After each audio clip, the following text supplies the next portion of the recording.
repetition of the events that have taken place here in Los Angeles recently, we have to go to the root. We have to go to the cause.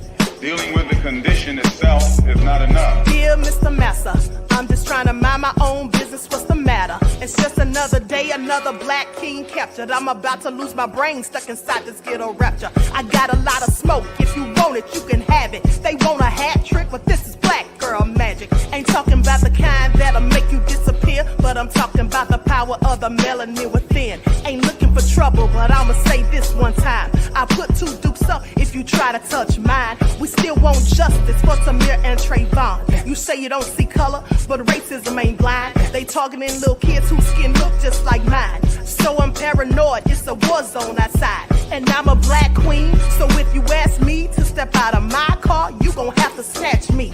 Cause I ain't going no damn well. Had to spend my whole life living unfair. Ancestors got my back and they right here. You can never understand, it's a nightmare. Living in my black shoes by the black rules. You can keep your handshake, I don't dap coon. The white man that go nuts if he can't shoot. But you all on his side like a damn fool. Make it make sense. We are oppressed. Queen. We are exploited. We are downtrodden. Make it make We are sense. denied not only civil rights, but even human rights. Ahmadiyyah. So the only way we're going to get some of this Ahmadiyyah. oppression and exploitation Queen. away from us or aside from us is come together Queen. against the common enemy. Who taught you to hate the texture of your Ahmadiyyah. hair? Who taught you to hate the color of your Ahmadiyyah. skin? Parents, pay attention to the books, the school system, even to your little children. Lies mixed with wisdom. His skin too bright, so he's just right, so I can lie with division. You trying to pray to God, but we tired of religion. No savior saving, we got to save our savings. We used to pay, miss, how we gon' make the slave rich? But who's to blame, and tell me why you complaining? We need a team effort just to rule the nation. Like a bad relationship, missing communication. We missing moderation. The nation, no reparations. I'm getting tired of Satan. We are oppressed. Queen. I'm getting tired of waiting. We are downtrodden. Queen. We are denied not only civil rights, but even human rights. Ahmadiyyah. So the only way we're going to get some of this Ahmadiyyah. oppression and exploitation. Queen.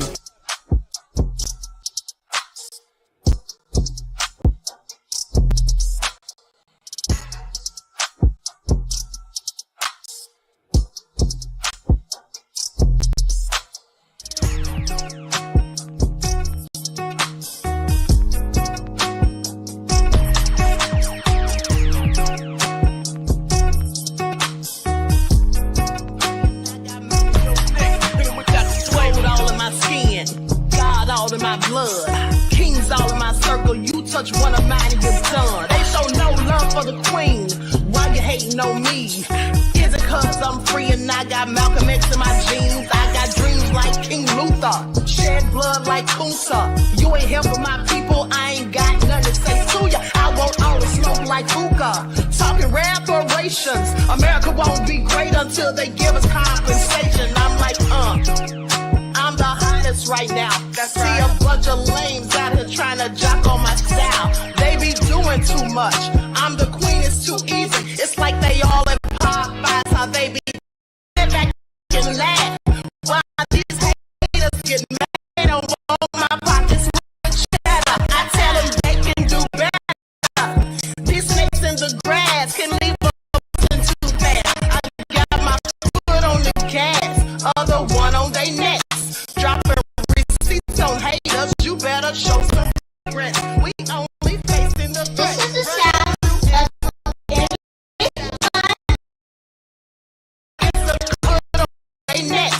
dropping receipts on haters, you better show some respect. I'm never facing regrets, we only facing the threat. Running through every challenge like a relay, break no sweat. It's a cold game, so I got that blanket with me. Now that my people awaken, ain't no going to sleep. I do not play by my piece, this time I'm playing for keeps. You talking straight gold all in my skin, God all in my blood, kings all in my circle. You touch one of mine and you're done. They show no love for the queen, why they hating on me? Is it cause I'm free and I got Malcolm X in my jeans and I got gold all in my skin, God all in my blood, kings all in my circle. You touch one of mine and you're done. They show no love for the queen. Why they hate? Difficult to reflect on the darkest times in your life, but sometimes you gotta do that. I was fucked up, fucked up, fucked up, fucked up. I was fucked up, fucked up, fucked up, fucked up.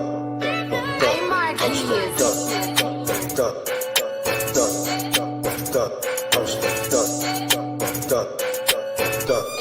When I did it, I was fucked up, fucked up, fucked up, fucked up. I was fucked up, fucked up, fucked up, fucked up. I was fucked up, fucked up, fucked up, fucked up. I was fucked up, fucked up, fucked up, fucked up. When I did it, I was fucked up. When I did it, I was fucked up. When I did it, I was fucked up, fucked up, fucked up. When I did it, I was fucked up. When I did it, I was fucked up. When I did it, I was fucked up, fucked up, fucked up. I was fucked up, fucked up, fucked up, fucked up. I was fucked up, fucked up, fucked up, fucked up. I was fucked up, fucked up, fucked up, fucked up. When I did that. To apologize. It's too When I did it, I was fucked up. late to apologize. I was fucked up. When I did it, I was fucked up. I was fucked up. I mean, I hit rock bottom, but I make no excuses. My behavior on that video is inexcusable. I take full responsibility for my actions in that video. Now you see now, you done fucked up, you know. Nobody knows why liars lie. Winners are not allowed to allow losers to rewrite history. It's God's side and the other side. Country bumpkin black dude that can't talk good, Uber cabbage, and look like Mr. Potato Head. I didn't want to be a movie star. No, you couldn't be a movie star. Ricky Smiley can't act. Cause Ricky Smiley can't act. Why is he in a dress again? He didn't be wanting to Barbie. And you gotta tell him no. Sid ain't got no special, you remember? Eve ain't got no special, you remember? Ricky ain't got no special, you remember? Sir, I have 12 comedy specials. P. Diddy or whoever you is. TDJ, 20 of them. I won't stop burning you down until there ain't nothing left. Rubble on top of rubble and I'll still be bombing. Look like a wall, Richie. Look like a wall. You didn't say no. Look like a wall, Richie. Look like a wall. You didn't say no. All right. Hello, everyone. Thanks for tuning back in once again to the original Queen Ahmadiyyah Shakur show. I'm your host, Queen Ahmadiyyah Shakur, and this is your daily vitamin. So I am back with more updates on Diddy. And I have the lovely Lisa Cabrera here to join me. Okay, so we're going to give our thoughts on what has been transpiring over the past few days, but also we're going to drop some more receipts. Okay, so everyone please hit that like button. Don't forget, it doesn't cost you a single thing to like and share the video. Okay, don't forget to follow me on Instagram at Dr._A_Shakur, TikTok at Dr. A Shakur, and Twitter at DGoddess27. And as per usual, if you don't like what the queen is cooking, you already know what to do. All right, Odd Negroes Officials is here. Above all that drama, Juju B said the queen is queening. Thank you. Tawana Cook is here. That Crazy Beach Aries. All hell no. Nessie X, the lovely T, Queen Shay, Claudette, Buckhorse DC. All right. DSB, dark skinned brother. All right, G from the land, T Randall. Okay, so shout out to all of my loyal royals and everyone tuned into the queen. Okay, shout out to my moderators putting in work. Okay, so let's get into it. Lisa, where do you want to start? I know it's been so much that has happened over these last few days with Diddy. It's like we've been hit Yes. with an avalanche. You know, I don't know what's going on, but it's not giving me the option to add my people over. Really? Yeah. So when you signed on, it didn't have any option up there at all? That's crazy. Not at all. Not at all. I mean, I can quickly try to go out and come back in to see if it's there, but when I came in, I did not see a thing. That's weird. It definitely should have given you the option. Mm-hmm. Juju said ScrewTube is clowning. Yeah, they definitely are. Yeah, them, and I Okay. think StreamYard is clowning on this one. You want to go out and try to come back in? I mean, Yeah, if you feel like it. I will. Okay. I'll leave and come back. Okay. All right. Okay, so you guys, Lisa's going to come back because I was telling her to go live on her channel along with me at the same time. Okay, so let's get ready to get into it because first things first, for those of you who missed the first live that I did this morning around 8 something, make sure that you go back and catch that live because there was a lot of information dropped on there as well. So we're just pretty much going to pick up where we left off. Now, on that last video, I talked about the transcripts. I had the court transcripts and some of what was said during his bond hearing or his bail hearing, which was denied. Okay. And then also some leaked text messages and Diddy's lawyers caught lying in court and all of this foolishness. So, with that all being said, I'm going to give Lisa a chance to get back. And while we're waiting on Lisa, let's go ahead and have a word from my sponsor. All right. Here we go. Do not buy 12 Tribes on Earth hair growth oil and hair magic elixir unless you want super healthy, gorgeous hair that grows. They have a whole line of amazing hair growth products, including hair growth leave-in conditioner spray, hair growth shampoo, hair growth spray, and hair growth butter. I'm starting to sense a theme here.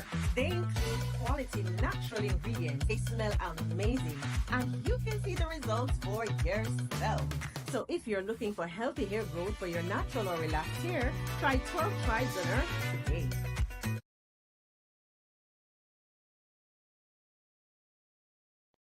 All right, guys. So, you can purchase your 12 Tribes on Etsy.com. Just look for Lisa Crafts. And also, you can purchase it at Walmart.com. Okay, Lisa, were you able to add them? No, it's not. I think it might be something going on with StreamYard, but that's okay. When Okay. we're done, Okay. I'll post all the information in my community tab. Okay. Okay. All right. So let's get into it. First things first, Lisa. Now, you talked about the deplorable conditions of the jail that he was in. And I talked about that today also. Now, but here's the thing. His attorney said that his life is in danger behind bars. Former In that NBC jail, Brooklyn. in that jail, uh, he's probably right. Yeah, it's deplorable from what you said. And then I showed some of it today. They said they have maggots in the food, cockroaches running rampant. I mean, it Mm, looked real dusty and busted. And they said some judges won't even send criminals there. yeah, yeah, and they got rats coming and going. It's really bad, y'all. Where they put him, you can tell somebody intentionally wanted him to really suffer behind bars. They And do want him to suffer. Yeah. yeah, it's really apparent. A lot of those jails in New York are old and Hmm. they have not been kept up. They are in bad shape. But they Yes, I could put believe him it. somewhere better than there though, you know? Hmm. Now, this is interesting. Reggie said the same thing you said, Lisa, because me and Lisa were talking about this before we got live. He says, Diddy going through withdrawal from the dope. Now, Lisa, you were talking about that, honey, Yeah. what he's probably suffering because he's still on those, on those drugs. And yeah, and what they found when they arrested him was the pink powder. Y'all know about that pink cocaine. Tussie. They call it Tussie. Yes, and they said and there was opioids there. Mm. So, and I tell you what, I used to do a lot of opioid videos when I first came to YouTube, Well, and you I scared can me for a tell you second. Hold on, Lisa. You scared me for a second. I thought you were going to say you used to do a whole bunch of opioids. no, no, no, no, no, no. I used to do a lot of the videos, and let me tell you, Okay. that withdrawal, they said that withdrawal from opioids is the most painful. It is very painful Mm-hmm. and it's a long withdrawal. It does not, you don't withdraw from it like in a normal period, like if it's any other drug, but this one, they said it is long, it's drawn out, and it is painful. So I Wow. know he's got to be in agony right now. I'm sure he is. And let me tell you something. So I was telling people on yesterday that, he was supposed to um turn himself in on Tuesday, but then they went and swooped in and got him on Monday. Right. Now, His attorney seems to think, Mark Agnifilo thinks that they did that so that they could deny him bail. Because had he turned himself in, they may not have been able to use the argument that he's a flight risk. That's what his Mhm. attorney was thinking. And so he said that's why they came and got him after they'd already made plans for him to turn himself in on Tuesday, right?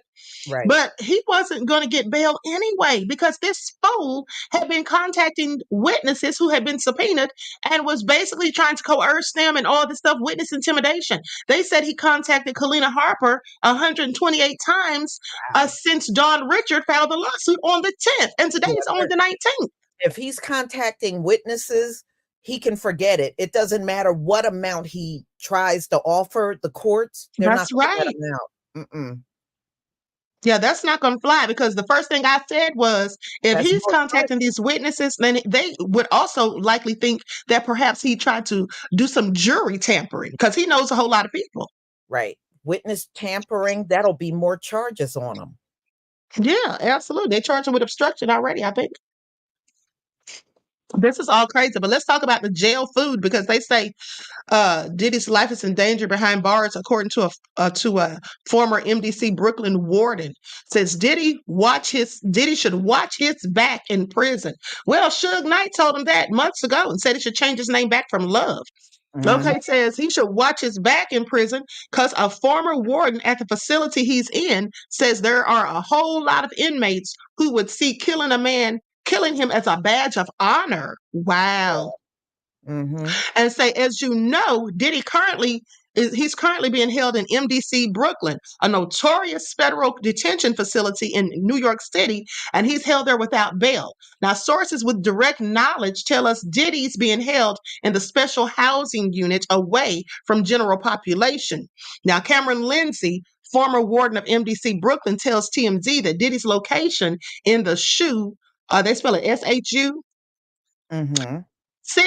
they said it makes sense because he's a target behind bars. Now, with his celebrity status and the nature of the allegations against him, potentially bringing him unwanted attention from other inmates, this is why it's so dangerous. And in fact, Lindsay claims some would consider killing the mogul a badge of honor. So prison officials want to minimize access to the star. And then they say in the shoe, Lindsay says Diddy's lifestyle will be heavily regimented with just 1 hour of rec time per day and 3 showers a week. We're told that family and friends will be allowed to visit periodically while his lawyers will have more access to work on his case. Now, a day in the life of Diddy, Cameron says he will receive a 6 a.m. wake up call, at which time he will need to make his bed, mop the floor. Oh, honey, they got Diddy working like he's on a chain gang. But let me continue. Said he'll have to mop the floor and generally keep his cell clean. So we're told that he'll receive 3 meals per day, adding up to 1,800 calories daily, all of which will be prepared early and will wait in a warming box for him to be given to him since he's not in general population. So the food's likely going to be, well, here's what they say, meaning that the lackluster prison food won't be particularly fresh when he receives, not lackluster. And so Diddy has access to commissary where he can buy smaller goods like candy, coffee, tea, cheese, and other larger items like sweatpants, sneakers, and a radio. Yeah. James Quasaros. I'm sorry, go ahead, Lisa. Yeah, but those prisoners, those inmates steal each other's commissary. You know that? And getting the fights All over the and all time. that. Yeah. Yeah, you'll get commissary or you send, and some of those inmates know how to steal other people's commissary. Mm. So not Yeah. unless they do something special, he can easily get all of that stolen. Wow. He better just keep his fingers crossed because this is all bad for him. Now, you know, Casanova was in this same jail. Remember Casanova, who Remember him? partially the reason he was indicted was because of some of the stuff he said on Vlad? Mhm. So, well, they say that James Casaros, the attorney to the rapper Casanova, who spent time at MDC Brooklyn before he was sentenced to 188 months last year for racketeering, says that conditions in the prison are even more dire than they even sound.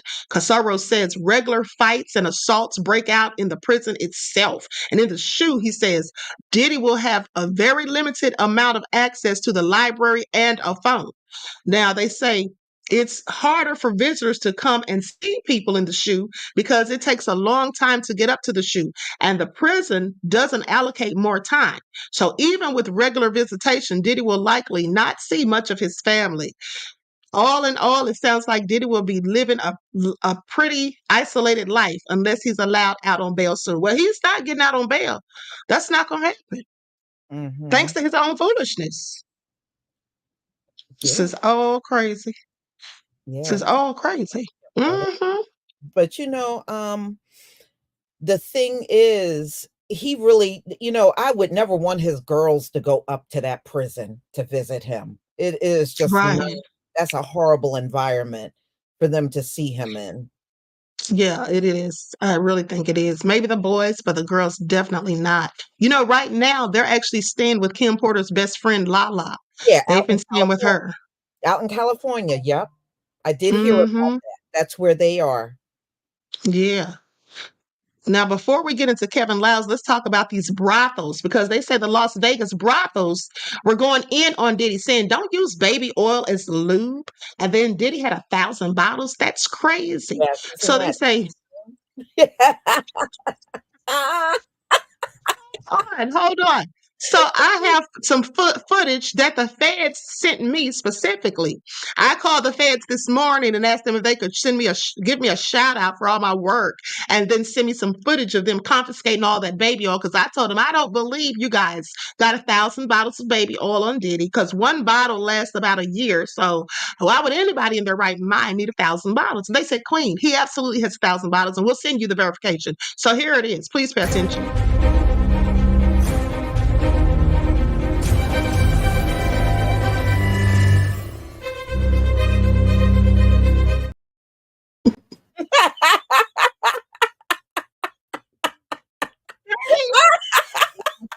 Honey, that was like, Queen. Okay, we know you're doing your work, honey, but you need these receipts real quick, because we absolutely got 1,000 bottles.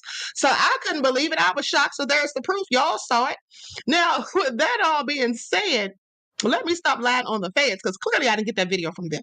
But anyway, so listen, here's what they say. They say Diddy might think he's slick with a wild amount of baby oil the feds say he's stashed. But experts in the sex industry say he's stocked up on the wrong substance, and he's not doing the he's doing the dirty all wrong. So they say the 14-page indictment against Diddy claims law enforcement recovered more than 1,000 bottles of baby oil and lubricant, as well as other SEXy supplies in the raids on his Miami and Beverly Hills homes. Now, that news didn't sit too well with several Las Vegas brothels. They tell us that people should not use baby oil as a lube because it's bad for the vaginal health and can warp condoms. It's all crazy. They say, for example, a rep for Chicken Ranch Brothel tells us they don't use baby oil as lube because it can affect a woman's pH down there, and and say it can cause problems like bacterial vaginosis. Right. And it's no telling what all Diddy and his cohorts have. Okay. So then they say Sagebrush Ranch adds this jewel of information, saying baby oil can lead to unwanted pregnancies and STDs. Turns out the oil can ruin the latex condom and cause breaks. They say, meanwhile, over at the Love Ranch, they say baby oil might be used during SEX time, but definitely not for the main event, citing many of those same reasons, saying even if Diddy isn't using the massage oil as a lube, pretty much every brothel told us the same thing, that 1,000 bottles of lube is a crazy high number. Okay, even the brothels that do keep lube on site, like Mustang Ranch and Baby Hacienda Ranch, say they have maybe a couple boxes of lube on hand, but definitely not 1,000 bottles. Okay, so you mean tell me brothels don't even have all this? And then they say, by the way, each brothel's got its personal lube of choice. If they do, stock it, and they say there are plenty of big brands offering much better options, health and comfort wise, than baby oil. One more expert sliding into the chat is Holly Madison, Hugh Hefner's former girlfriend, and the one from The Girl Next Door. Okay, she talked openly on her Girls Next Level podcast about Hef using baby oil as lube, even though she told him she did not want to use it. She tells us that baby oil is absolutely not safe to use as an asexual lubricant, as it upsets the body's pH levels and can cause infections. Bottom line, baby oil should stay on outer extremities, and Diddy could probably stand to offload some of the lube to brothels in need. And then they say Diddy's camp wouldn't respond for comment. I bet they wouldn't. It's all crazy. Now, Lisa, before we get involved in this, before I get into the Kevin Liles story, tell me about what you were saying about that Kim Kardashian with the tapes and stuff. Yes, they said all of the evidence they retrieved from Diddy's mansion, because he had one in LA, one in Miami. They said the Kardashians appear on a lot of those videos, and I'm not talking about just people like Kim and Chloe. I'm talking about their mom too. They were at a lot of the parties, and they appear on many. They said they probably appear more than anyone else. They were there all the time when he was throwing parties. Wow, this is all crazy. You know what? I absolutely believe it, because on my song that I did, Diddy's Blues, he wasn't the only one at the freak offs. That song I have video footage of them at one of those parties. So they were going to all of them, huh? Yeah, they were going to a lot, and they were, from what I understand, they were doing a lot while they were there too. I bet they were doing a lot, honey. How about you want to bet they're on those FO tapes? I bet they are. Yeah, I've been hearing that they on those tapes. Now, here's what it says. I found this article. The Kardashians are well known for dominating media coverage and celebrity culture. Their multiple commercial endeavors and reality TV shows have made them well known, enabling them to pursue careers as both entertainers and entrepreneurs.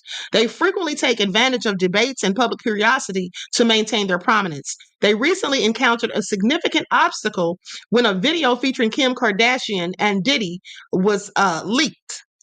Now, the family is once again in the spotlight as a result of extensive media coverage and public scrutiny that this leaked video has generated.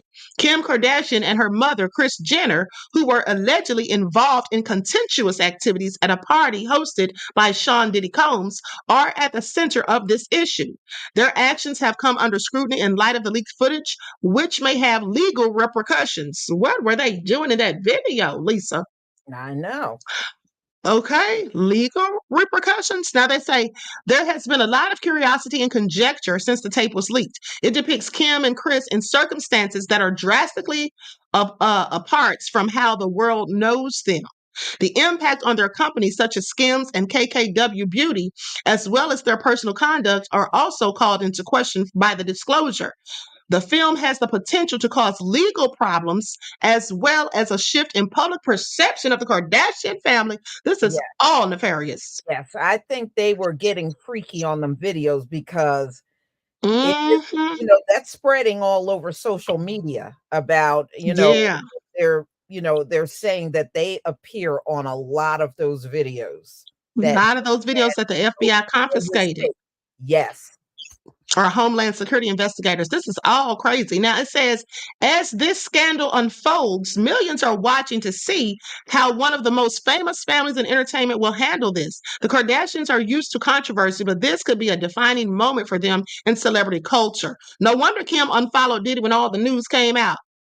She already probably figured she was on those tapes. It says the Diddy party house leaked footage. So a leaked video from a party at Diddy's house set off drama. Okay, it says between Kim Kardashian and Kris Jenner, they can be seen engaging in dubious behavior with other visitors in the film, honey, Yeah. which has now gone viral. Although the exact details of their behavior are unknown, potential legal problems have been discussed. They had to be doing something criminal, Lisa. But you know what? I mean, think about it. A few years back, one Uh-huh. of Kris Jenner's bodyguards, and it was a black man, was suing her for assault. Apparently, Mm-hmm. he was doing things to him. And of course, when he filed the lawsuits, he was denying it. So she does have one of those shady behind reputations. Right. And then we already know about the SEX tape with Kim and Ray J, so I don't put anything past these freaks. Says a security vulnerability caused the video to leak. It caused a public uproar and extensive media coverage as it swiftly went viral on social media.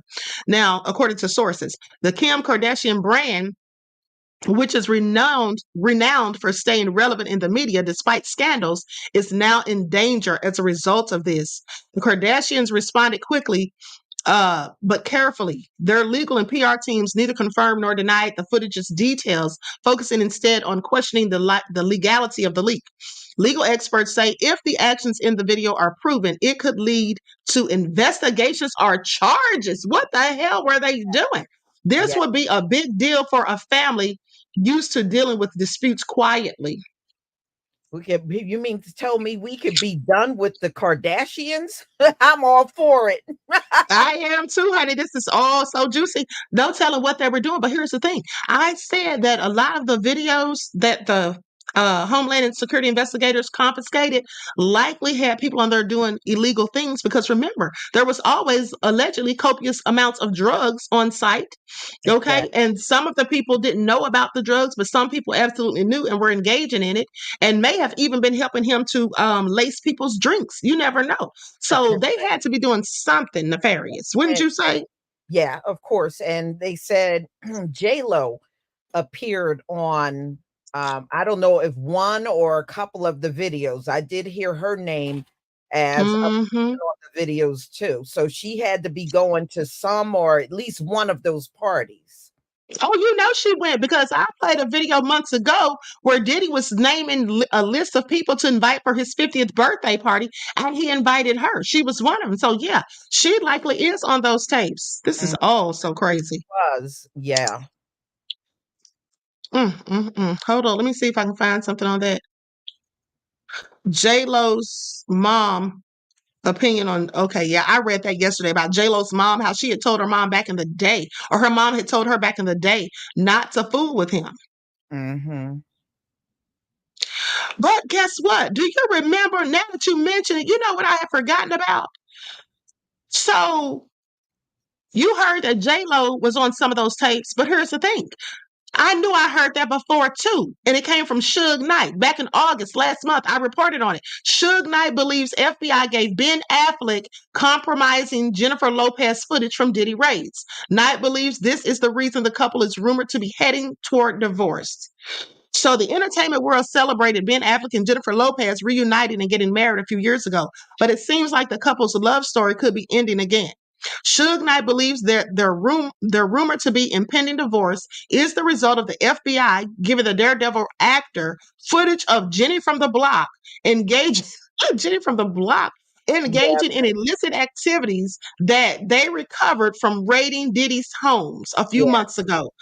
Knight gave the full breakdown of his theory on the most recent episode of his Collect Calls with Suge Knight's podcast, saying they go raid Puffy's house and they get all the videos of J-Lo doing this and J-Lo doing that. And also recalling her involvement in the 1999 club shooting where Shyne took the fall for the mogul. And they know the fact that J-Lo lied and said the gun was Shyne's or whatever and sent that man to prison, destroyed his life, and she knew it was Puffy's.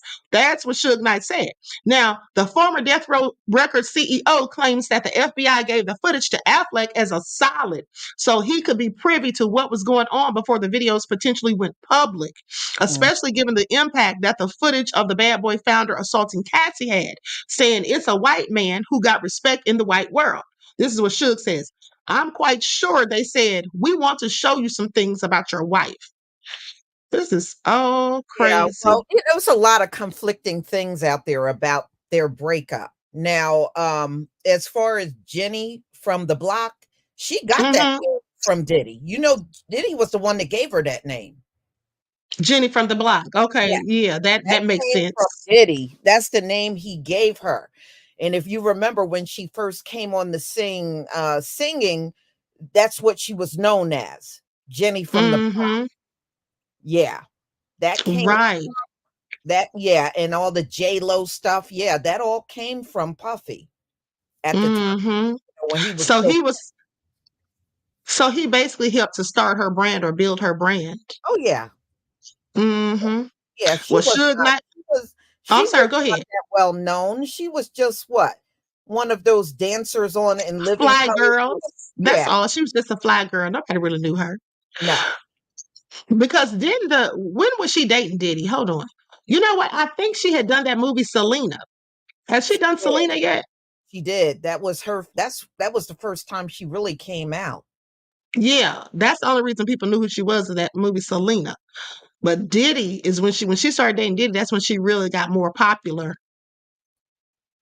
So they say Suge Knight believed that upon Affleck seeing the footage, he would not be able to look at Jennifer Lopez the same, saying, That's I'm quite sure they headed for divorce because that's a man who had a good life. Great parents don't spend a lot of money, ain't right. tripping off paparazzi. He's living life. I'm sorry, go ahead, Lisa.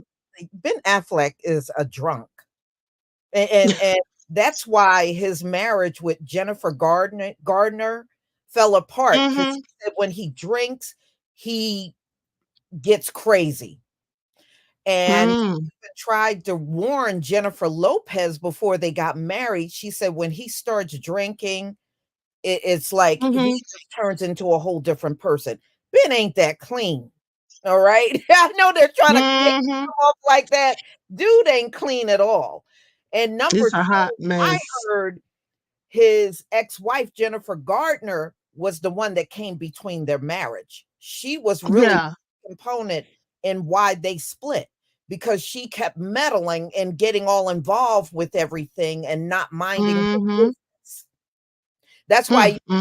if you notice in the news, every time you heard Ben Affleck, oh, oh, he's with his ex-wife. Oh, he's over there with his. They said because she just kept meddling, and that's what tore their marriage apart. She kept. Mm-hmm. I can imagine. In fact, there's a story out there. Jennifer Gardner started dating another man, and that man backed away from her because Ben Affleck was around too much. Every time Wow. Ben was always there, and he was not comfortable with that. Mm-hmm. This is all crazy, honey. Well, It at the is. end of the day, hold on, because I'm gonna play this. I'm gonna play this audio. Hold on. With Suge Knight. Lights up, everyone, please. Like and share. Thank you in advance. I'm gonna go ahead and share this real quick. Hold on. Let me share it straight from Instagram. Here we go.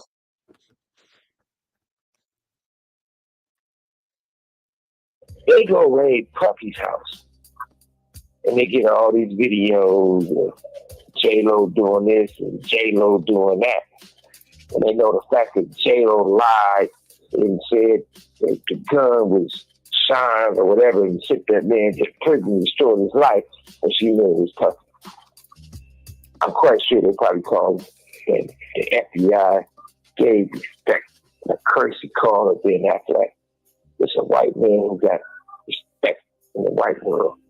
I'm quite sure they said, we want to show you some things. It's about your wife.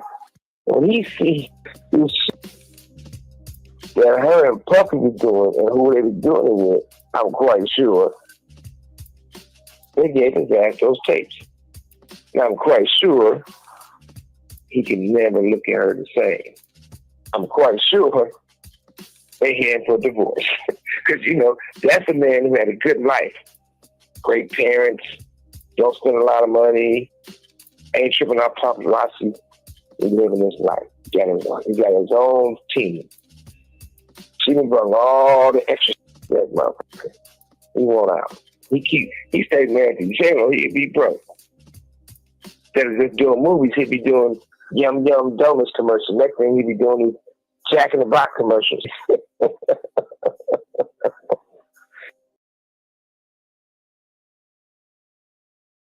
Okay, so this is all real crazy. Now let's continue with this. Let me read the last of this about Kim Kardashian. Then we got to talk about Kevin Liles. Okay, why he stepped down, because there was some shady stuff that happened with him last year. So it goes on to say, hold on. Where's I at? Okay, so it goes on to say that the leak set off drama between Kim and her mother, Kris Jenner. And they said it was due to a security vulnerability is what caused the leak. So they said Kardashians responded quickly but carefully. Their legal team and PR team neither confirmed nor denied the footage details, focusing instead on the questioning of the legalities of it. And said this could be some legal ramifications. Now, Kim Kardashian, once famous for her friendship with Paris Hilton, has become, okay, I don't care about that. Okay, so that's basically it. The rest of this is quite frankly irrelevant. Now, it says the party at Sean Diddy Combs' house was exclusive with stars from music and entertainment. So it's no telling who all was there. So they said the event. Now they say the event. I believe a lot of names are going to be dropped. Oh, yes, absolutely. Absolutely. Now they say, and remember, they already have been talking to people that are on the footage, the video footage at the freak offs. They said they had already been talking to some of those people a few months ago when the grand jury was impaneled. Now they say the event, known for its luxury and guest list, was where the video of Kim Kardashian and Kris Jenner was taken, causing a stir. Said the video shows Kim in a moment when she wasn't acting like her usual self. It sparked curiosity and criticism, showing a side of her that's usually hidden. The fallout from the video is big because of how celebrities are seen today. Every move they make is judged on social media. The video has sparked debates about privacy and how celebrities are treated, showing how one video can become a big problem. Okay, so anyway, that's all crazy. Like I said, a lot of people are going to be getting exposed. Mm-hmm. Now, now, you heard the feds got over 50 witnesses. Yeah. 49 witnesses and one victim, and that victim is definitely Cassie. Mm-hmm. Yep. Okay, so now let's get into it. Because Kevin Liles stepped down, which I find quite interesting. Well, let me get rid of that. Let me pull this up real quick. Okay, so for those of you who don't know who Kevin Liles is, let's just go over that real quick, briefly. Now, who is Kevin Liles? Well, a major music industry figure for the last few decades, Liles was the co-founder of the 300 Entertainment, along with Lyre Cohen, Todd Moskowitz, and Roger Gold. 300's artists over the last 10 years included Megan Thee Stallion, Young Thug, and his label Young Stoner Life, Gunna, Fetty Wap, Highly Suspect, and Mary J. Blige. Liles was previously president of Def Jam Recordings, EVP, and of the Island Def Jams, EVP of Island Def Jam Music, EVP of Warner Music Group, and founder and CEO of KWL Enterprises. Okay, he's made the move to Warner Brothers. Okay, that's when he started working for Warner Brothers, and I want to say it was around 2004. But anyway, so now he has stepped down, which I find very interesting, like I said, and him and Diddy were pretty close. Okay, here it is. Stepped down from Warner Music. Hip-hop music industry vet Kevin Liles is resigning from his Warner Music Group executive VP gig. Now, on Tuesday, Liles sent a company memo. Now, I find this all very interesting, Lisa, because he literally resigned the day after Diddy was arrested. Mm-hmm. So on Tuesday, he sent a company memo announcing his resignation as chairman and CEO of Warner Music's 300 Elektra Entertainment chairman, passing the torch to seasoned vets Raina Bass, Salim Boab, and Greg Nadal. Now, after a decade, it's time to pass the torch, he said. So on September the 30th, I'll be departing. Okay, I'll be departing 3EE and WMG, which stands for Warner Music Group, and our incredibly talented homegrown leaders, Raina Bass and Selim Bouab, as well as the outstanding Greg Nadell, have been a blessing they'll be my blessing for the future. Now, Liles has been with Warner since 2004, which formerly housed Diddy's Bad Boy Records, and he's been he's been defending Diddy, okay, against the mounds of allegations that he's been facing. Now, of course, the biggest music industry news of the day is the Diddy indictment. Prosecutors are investigating any felonious freak-offs, and everyone who knows something about them is understandably shook right about now. And so they say they spoke to Kevin back in April, and he told us that he never knew the Diddy who got plastered in the media after all the allegations made in numerous of lawsuits. And he stuck by it because he said that's not the Diddy that he knew. Now, Liles' transition will happen at the end of the month, and sources close to the situation tell us his exit could directly be tied to a massive shakeup happening at Warner. Okay, what's really about to go down? Now, several executives have stepped down, and Elliot Grange, now this is Lucian Grange's son. Now remember, Lucian Grange is the CEO of Warner Music Group, okay, Universal Music Group. So they said his son, Elliot Grange, who was the founder of 10K Projects, the son of Universal Music Group chairman and CEO Lucian Grange, has been introduced as the new CEO of Atlantic Music Group. Now, let's talk about Kevin Liles for a minute because, okay, so they say he stepped down. Now, is it possible that he was involved in some of the shenanigans that Diddy's been accused of? I would not doubt it. I wouldn't doubt it. Because I mean, look at the circumstances. Diddy gets arrested and he just abruptly steps down. Exactly. And here's the thing. Here's the thing. I got receipts on him because a woman sues Trey Songz, Atlantic Records, and Kevin Liles over a grape claim. A woman who previously accused Trey Songz of grape has filed a lawsuit against the singer, his record label Atlantic Records, and manager Kevin Liles. Now, when she first filed a suit, it was dismissed because it was past the statute of limitations. So Trey Songz is facing a $25 million lawsuit over an accusation that he raped a woman at a party in March of 2016. Now, I find that interesting because March of 2016, that's the time frame when Diddy was beating the crap out of Cassie in that hotel. And remember, they had a freak off the night before. So that was March 5th of 2016. Now, the woman only identified as Jane Doe filed the lawsuit in Las Vegas on Thursday. The accusation is from the same woman at the center of a civil case last year, which was dismissed after the statute of limitations expired. Now, she has named the singer's record label Atlantic Records, as well as his manager Kevin Liles and 300 Entertainment as defendants in the lawsuit.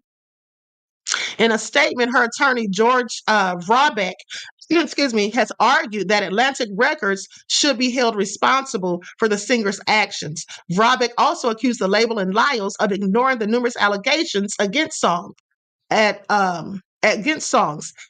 at least 3 women have made accusations against him, including former University of Las Vegas women's basketball team member Dylan Gonzalez. Saying this case is much more about one singer and one viciously abused sexual assault survivor who has the courage to take action. It's also very much about the systematic sexual abuse in the music industry. Okay, and that sounds about accurate. And the music industry's complicity, in silencing abuse survivors. It's virtually impossible to believe, though, that those executives are not and were not aware of this institutionalized abuse. So that's what they're saying. It's institutionalized. Okay, so Trey Songz appeared to respond to the lawsuit saying lies will never be the truth, no matter who chooses to believe such. All right. This is all real crazy. Now, yeah, and here's the lawsuit. Hold on. Here's the court document. Here's the court document. I'm going to share this on the screen from her suing Trey Songz and Kevin Liles. Likes up, everyone, please. Don't forget to like and share. Remember, it doesn't cost you a single thing. Thank you in advance. Let me see if I can enhance this a little bit. Okay, so here's what it says. Says on April the 25th of 2013, plaintiff Jane Doe attended an event called Foxwood Liquid Sundays with Trey Songz. The event was located at the Mashantucket Pequot Tribal Nations Foxwoods Resort Casino, located at the Mashantucket Pequot Tribal Nation Reservation in Connecticut. Okay, 2nd a.m. Now, plaintiff had been employed as a business analyst for a liquor distributor in Connecticut for the 5 years preceding the event. While at the event, plaintiff and some of her friends and work colleagues entered the Bacardi Grey Goose vodka tent. Defendant Neverson, a musician who performs under the name Trey Songz, was in the tent when plaintiff entered. Plaintiff and her friends and colleagues posed to take a photo in the tent. While they were doing so, Neverson allegedly came up behind plaintiff, ripped back her bathing suit top, grabbed her breast, and exposed them to everyone in the tent. Neverson then allegedly chanted the phrase, "titty in the open." Okay, then shortly after the incident, plaintiff alleges that she left her employer and moved out of state. Because she was plagued by anxiety, shame, and embarrassment, wondering which colleagues saw her expose the breast. So this is all so nefarious. And, it just seems like they have a whole culture of this. Like the guy said, like this is just something that happens all the time. These poor women in the music industry probably don't catch a break. Mm-hmm. So it goes on to say, plaintiff filed her initial complaint on June 2nd of 2023. She then filed her first amended complaint on July the 21st of 2023. She filed her second amended complaint on September the 5th of 2023. Neverson and defendant Trey Songz Productions, LLC, Songz Productions, moved to dismiss plaintiff's SAC on September 23rd of 2023. Defendants Atlantic Records Corporation and Kevin Liles moved to dismiss plaintiff's SAC on September 25th of 2023. Now, under federal rule of civil procedure, a complaint must be dismissed when a plaintiff's allegation fails to set forth a set of facts which, if true, would entitle the plaintiff or entitle the complainant to relief. So this plausibility requirement is met when the plaintiff pleads factual content that allows the court to draw the reasonable inference that the defendant is liable for the misconduct alleged. A complaint that offers mere labels and conclusions or a formulaic recitation of the elements of a cause of action will not do. So I'm going to skip past some of this. Okay, so it goes on to say, plaintiff's claims of sexual battery and sexual assault against Neverson and Songz Productions are time barred because she does not allege a cover-up. Plaintiff's first claim against Songz defendant is a claim of sexual battery. Okay, I'm going to skip past that with all the statutes and stuff that they bring up. Likes up, everyone, please. Like and share. Thank you in advance. How do I keep clicking off of this? Hold on.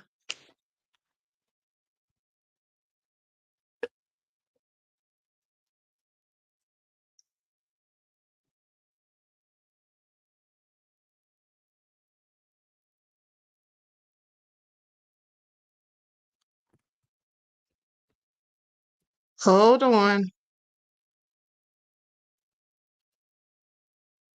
Okay, so it says plaintiff also alleges claims for negligent and the intentional infliction of emotional distress against the Songz defendants. She also alleges claims for negligent supervision, negligent infliction of emotional distress against the recording defendants. Under all normal circumstances, these claims, which are over 10 years old, are time barred. The only way to which these claims can be revived is if they had been revived pursuant to the California Code, which revives any related claims, including but not limited to wrongful termination and sexual harassment arising out of sexual assault. That is the basis for a claim pursuant to this subsection.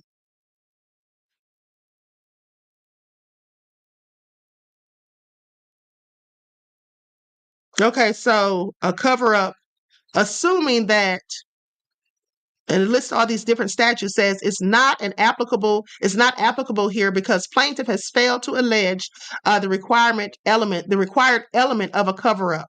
A cover-up means a concerted effort to hide evidence relating to sexual assault and incentivizes individuals to remain silent or prevents information relating to an sexual assault from becoming public or being disclosed to the plaintiff, including but not limited to the use of non-disclosure agreements or confidentiality agreements. Plaintiff points to the following portion of her complaint as alleging a cover-up. On information and belief, defendants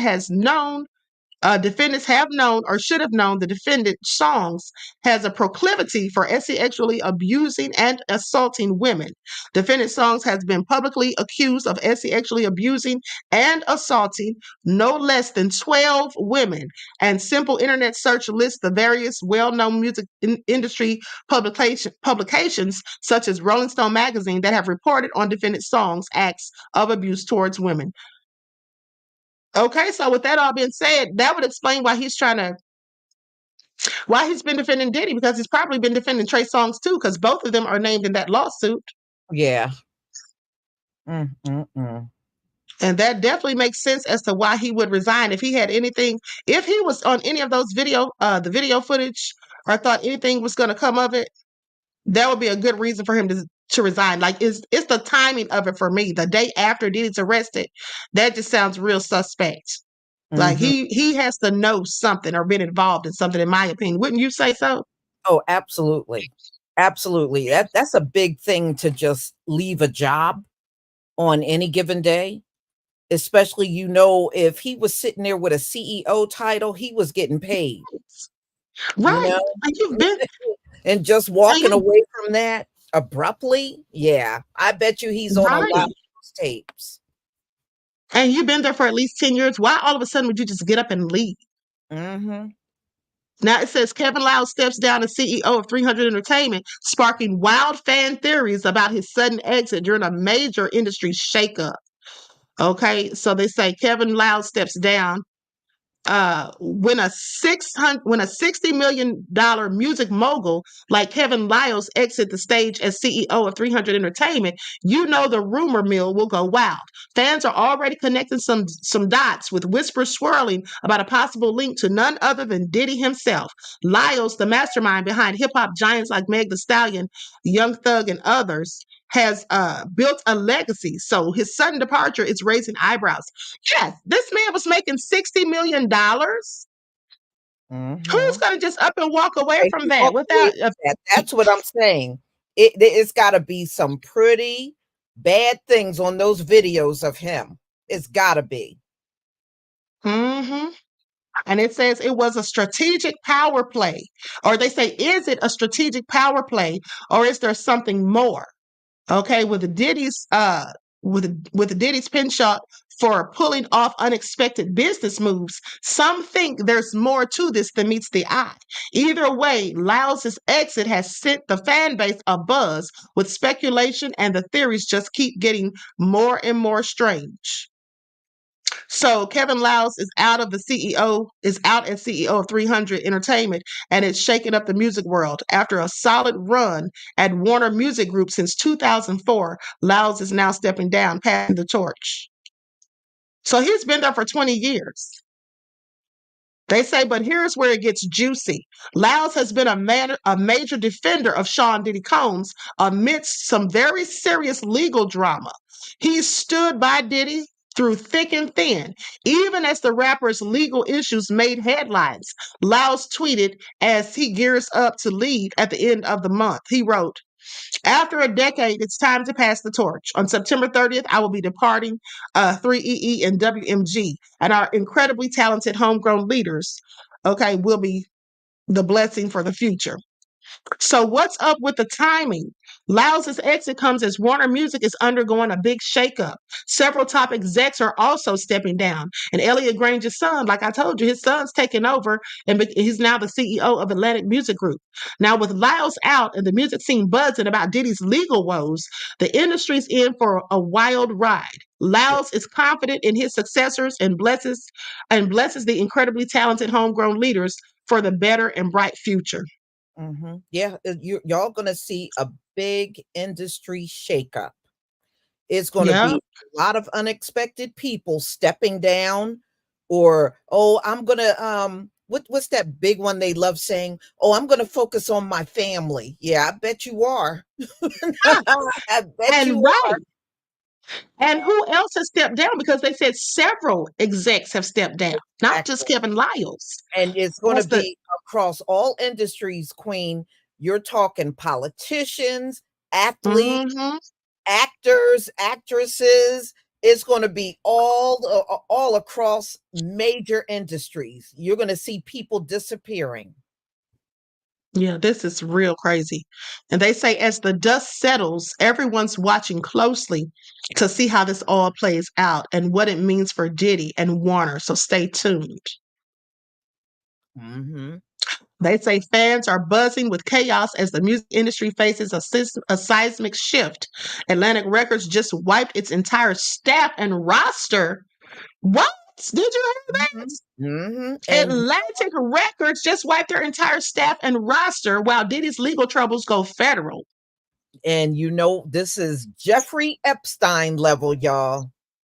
Yeah. It's actually worse because Mhm. Diddy's more high profile than Jeffrey Epstein was. A lot Yeah, of people didn't even hear about him until the whole case came out with him.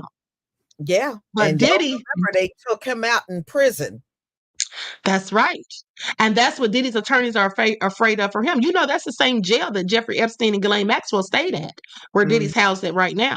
yes. This is all crazy. It says the fans are buzzing. And then it says, with chaos as the music industry faces a seismic shift, Atlantic Records just wiped its entire staff and roster while Diddy's legal troubles go federal. Kevin Liles is stepping down. They say from 300 Entertainment, and Kendrick Lamar is calling for the party to die. Mhm. These events must seem disconnected, but they're all part of a massive industry overhaul. Not an industry overhaul. This is all crazy. Okay. So is this what Kendrick posted? Because it says Atlantic Records letting go its entire staff and roster. The Diddy situation going federal. Kevin Liles stepping down and Kendrick calling for the party to die. Okay, as separate as they all seem, they're all connected. The industry is about to look real different. This is what they posted on the 17th. The industry is about to look real different. Kevin Liles with his bags packed and flight already booked to Bali, getting the call that they got Diddy. Uh, Wow, are you hearing uh-huh. this? Yes, yeah, Are yeah. you hearing this? Said Russell he's got Simmons is his about, bags packed and ready for a flight to Bali, honey. It said that yeah. he got a Russell phone call. Simmons. Oh, they got Diddy. Oh yeah, Russell Simmons is about to get a lot of company. Yeah, and him and Russell look like twins as far as I'm concerned. They look so much alike. Don't you think so? Yeah, they do. They really do. This is all crazy. Are y'all hearing this? Okay, New Orleans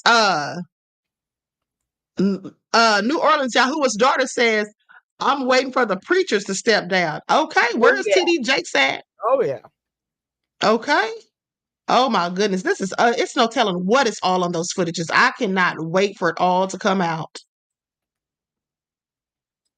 Somebody says, honestly, there isn't any clear benefit here because if anything, it puts hip hop as a business and as a culture in a position where a lot of people are going to lose.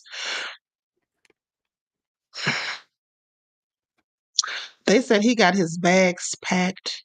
They said fans are picturing Lyles bags packed, getting up out of Dodge, getting the call that Diddy's that Diddy's legal saga has hit the fan, and the industry's about to look wildly different, and everyone's watching. So buckle up because this industry roller coaster is just getting started. Mm-hmm. Oh yeah.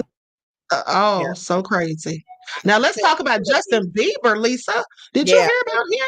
Yes, it's going to be a very interesting year going through from now into December. It is going to be a lot of surprises popping up. Yeah, it I really really is. believe that. It really is. This is all crazy. Hold on. Now, they went in on Boosie because they said he was trying to cape for Diddy. I don't know what he was I thinking. had a couple of people come in my comment section trying to cape. I said, what good is that going to do?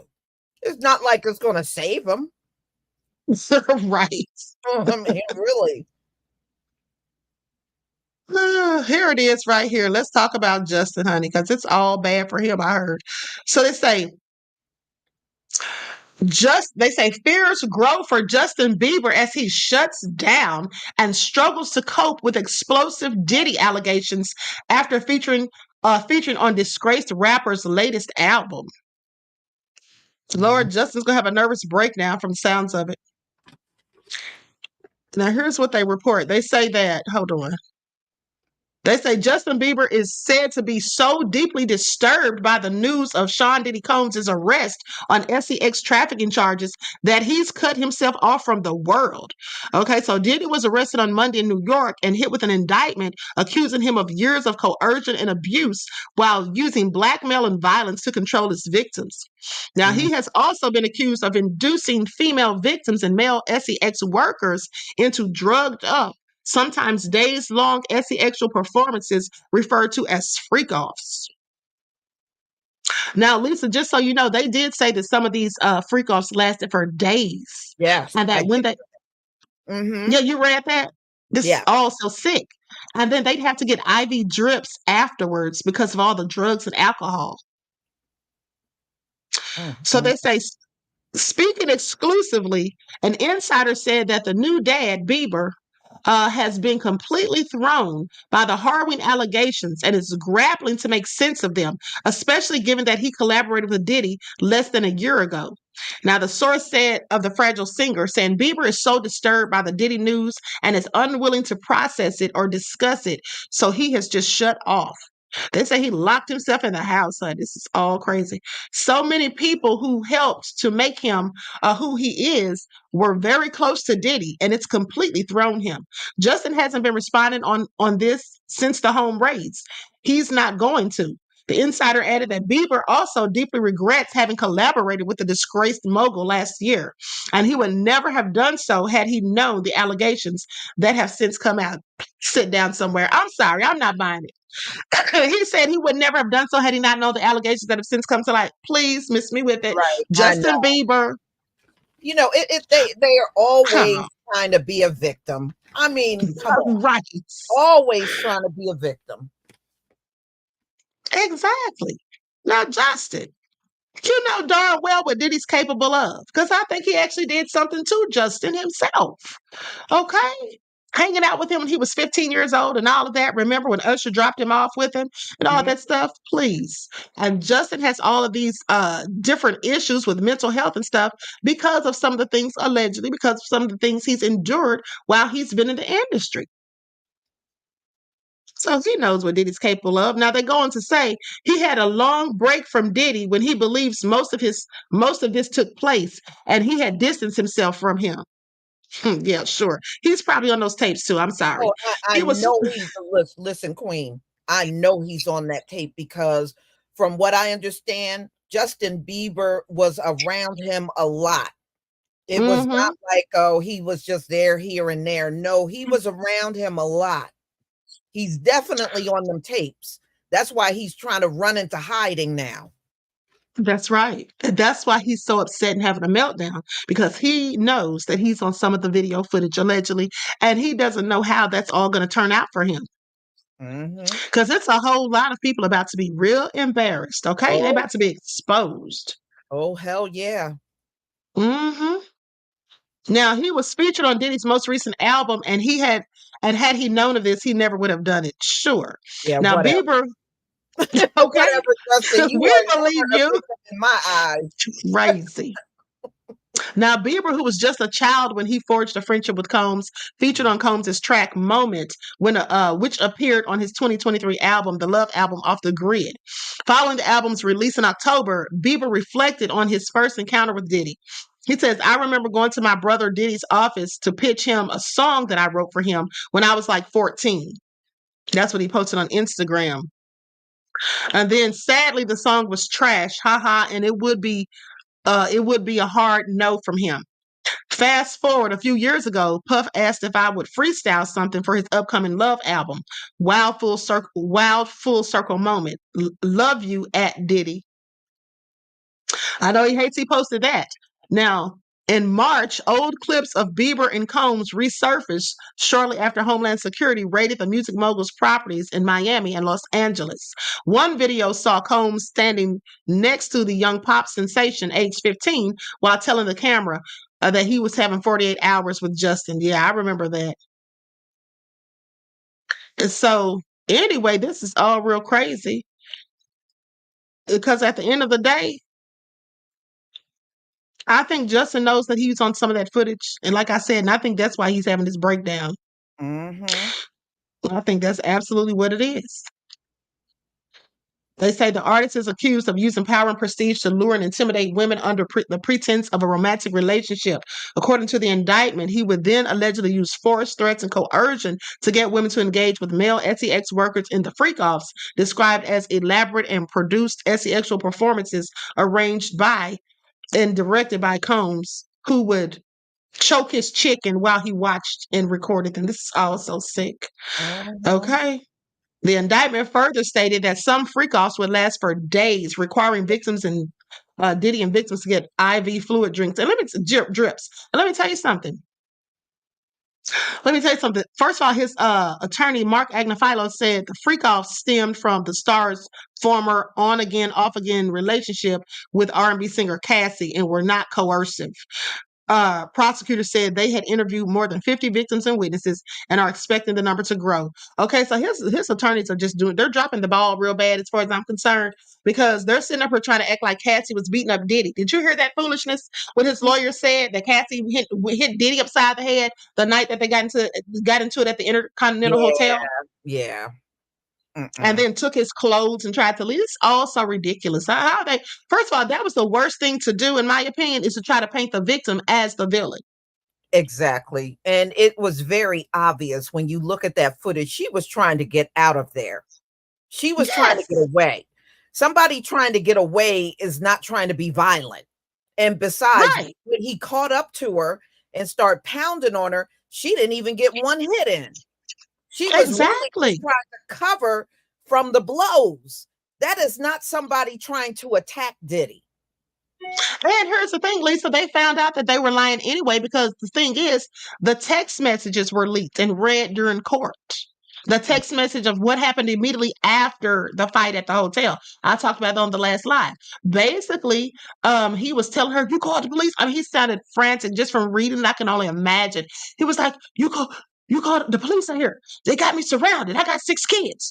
You gonna help me? You gonna leave me here by myself alone? I'm like, what?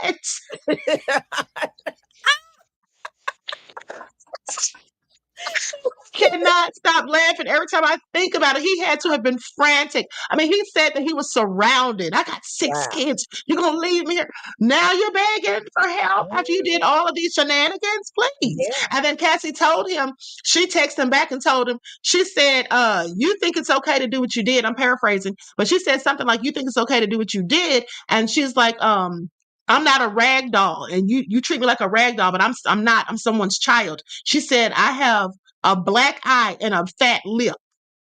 Okay? Mm-hmm. And here's the picture right here. Diddy is something else, honey. He is going to hell in a handbag. Okay? Please pay attention. Let me just pull up this clip.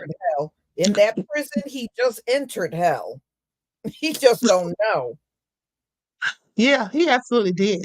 I mean, can you imagine him sitting there with those rats and roaches and maggots in the food and all that stuff after he's been living this lush, plush life? Yeah, and he can't do nothing about it either. They said one thing in prison, you can't complain about the food. I had a couple of friends that unfortunately landed in prison, and one of my friends said they gave them bologna sandwiches every day. It didn't matter what you asked for. You could say, you know what, give me something else. They got a bologna sandwich anyway. They gave them nothing but a bunch of bologna because it's cheap. You know, they don't care what they give them. It's just as long as they feed you, they don't care. And she said that's all they got all the time was a bunch of bologna sandwiches. Diddy's gonna break real soon. Mhm. Diddy's gonna break real soon because here's the thing. And those He's kitchens not are gonna be able. nasty. In those prisons, not to cut you off, Queen. Those Yeah. kitchens are nasty. Usually in those prison kitchens, they got rodents, they got roaches, they got you name it, it's crawling up in there, and they don't care if it gets in the food supply. They could Honey, care I've less. heard They still serve stories. it. I have heard the horror stories, Lisa, and I absolutely believe it because here's the thing. Someone told me some years ago that with the food and stuff, like with the greens, for example, right? When they're in there chopping that stuff up, they don't clean those greens or nothing, honey. They be chopping up snakes and all kind of bugs and whatever. It just sounded so deplorable, honey. Oh my Lord, honey. I know Diddy is just feeling the I just wonder what is he thinking right now, honey. I'd be plotting my escape. Let me tell you something, Lisa. I'm just gonna tell you the truth. If I were Diddy, when I know all this was coming down the pike, honey, I would have been gone so long ago over there in Valley with Russell, honey. Wouldn't be able to find me. Mhm. Okay, they would not have been able to find me anywhere. Okay, this is all nefarious, honey. He should have called Roman Polanski, honey, to see if he could come stay with him over there in France. Yeah. Diddy never been locked up in his life. This is the first time ever being locked up. Yes, and can you imagine the horror? King Show, no. Diddy has been arrested and locked up before, but not overnight. This now. If you can Not even go back overnight. and see some of his prior mugshots. Mm-hmm. You know, but the charges were never so much that he had to No. for a long period of time. Right. Oh, this is all crazy. Hold on. Let me pull up this audio real quick. Likes up, everyone, please. Like and share. Thank you in advance. Oh, let me let you all hear this because this is an old audio from like 2011 when they were talking about Diddy was on an SEX tape with some more dudes. Did you ever hear about that, Lisa? Mm-hmm. Yeah, but if you remember, who was it? Mace spoke about his LGBTQ side. Mm-hmm. Yeah, with that thing he found in the bathroom. I remember that. Mm-hmm. So, but yeah, here's the audio. I'm gonna play this where I think the guy's name is Jackie Jasper was saying that he had possession of this tape that somebody supposedly gave Some him. dirty type of stuff going on because whatever room they are in at the W, whatever room they are in, you could see why would grown men be sitting around with their dick out and sitting there and what's his name, jerking one of their dicks. I think it was Divine, but I have locked it in my safe deposit box. I done had this tape for 4 weeks. What are all these three guys doing? Are they doing something deranged? I mean, like, this happened when they had the Hip Hop Awards, when T.I. was out of jail. And T.I. is in it. You got, what's his name, Pharrell. You got, what's the guy named, Divine Stevens, and a few other guys. I can't think of the other guy's name. But Stephen Hill was jerking Divine Stevens. And I got that to show you. So when you get that, if you show that before the BET Awards, they done. He's done. This is all crazy. Now they said it was Diddy, Divine Stevens, whoever that is. They said Nas. And I was like, not Nas. I hope this is all lies. And they said T.I. This is what they said. Okay, this was from back in the day. Mm-hmm. Yeah, I believe they it. said they was all in the hotel room getting freaky. Said they was in there choking each other's chicken and all kind of stuff. Honey. This is all crazy. You gotta realize, Puffy, he was huge in the industry. So of course, he's a CEO of a record label. So all kinds of stars flocked to him over the years. Yep. But y'all, that's right. That's why I'm saying it's going to be a lot of careers ending over these next few months. You watch it, it's going to be a lot. Yes, it's going to be real crazy. It's going to be real crazy. Now, let's talk about Boosie Badass claims Diddy got arrested for doing what every other famous entertainer has done. Please miss me with it. Who does this? Okay. Now, he says I feel Diddy in jail. Basically, let me just share this on the screen because this is all crazy. Boosie needs to sit down somewhere. Sometimes it's okay just to keep your mouth shut. Okay, you don't have to comment on everything, do you? So he says, I feel Diddy in jail for basically doing what every other famous entertainer has done. Okay, flew bitches out for threesomes. He just freakier.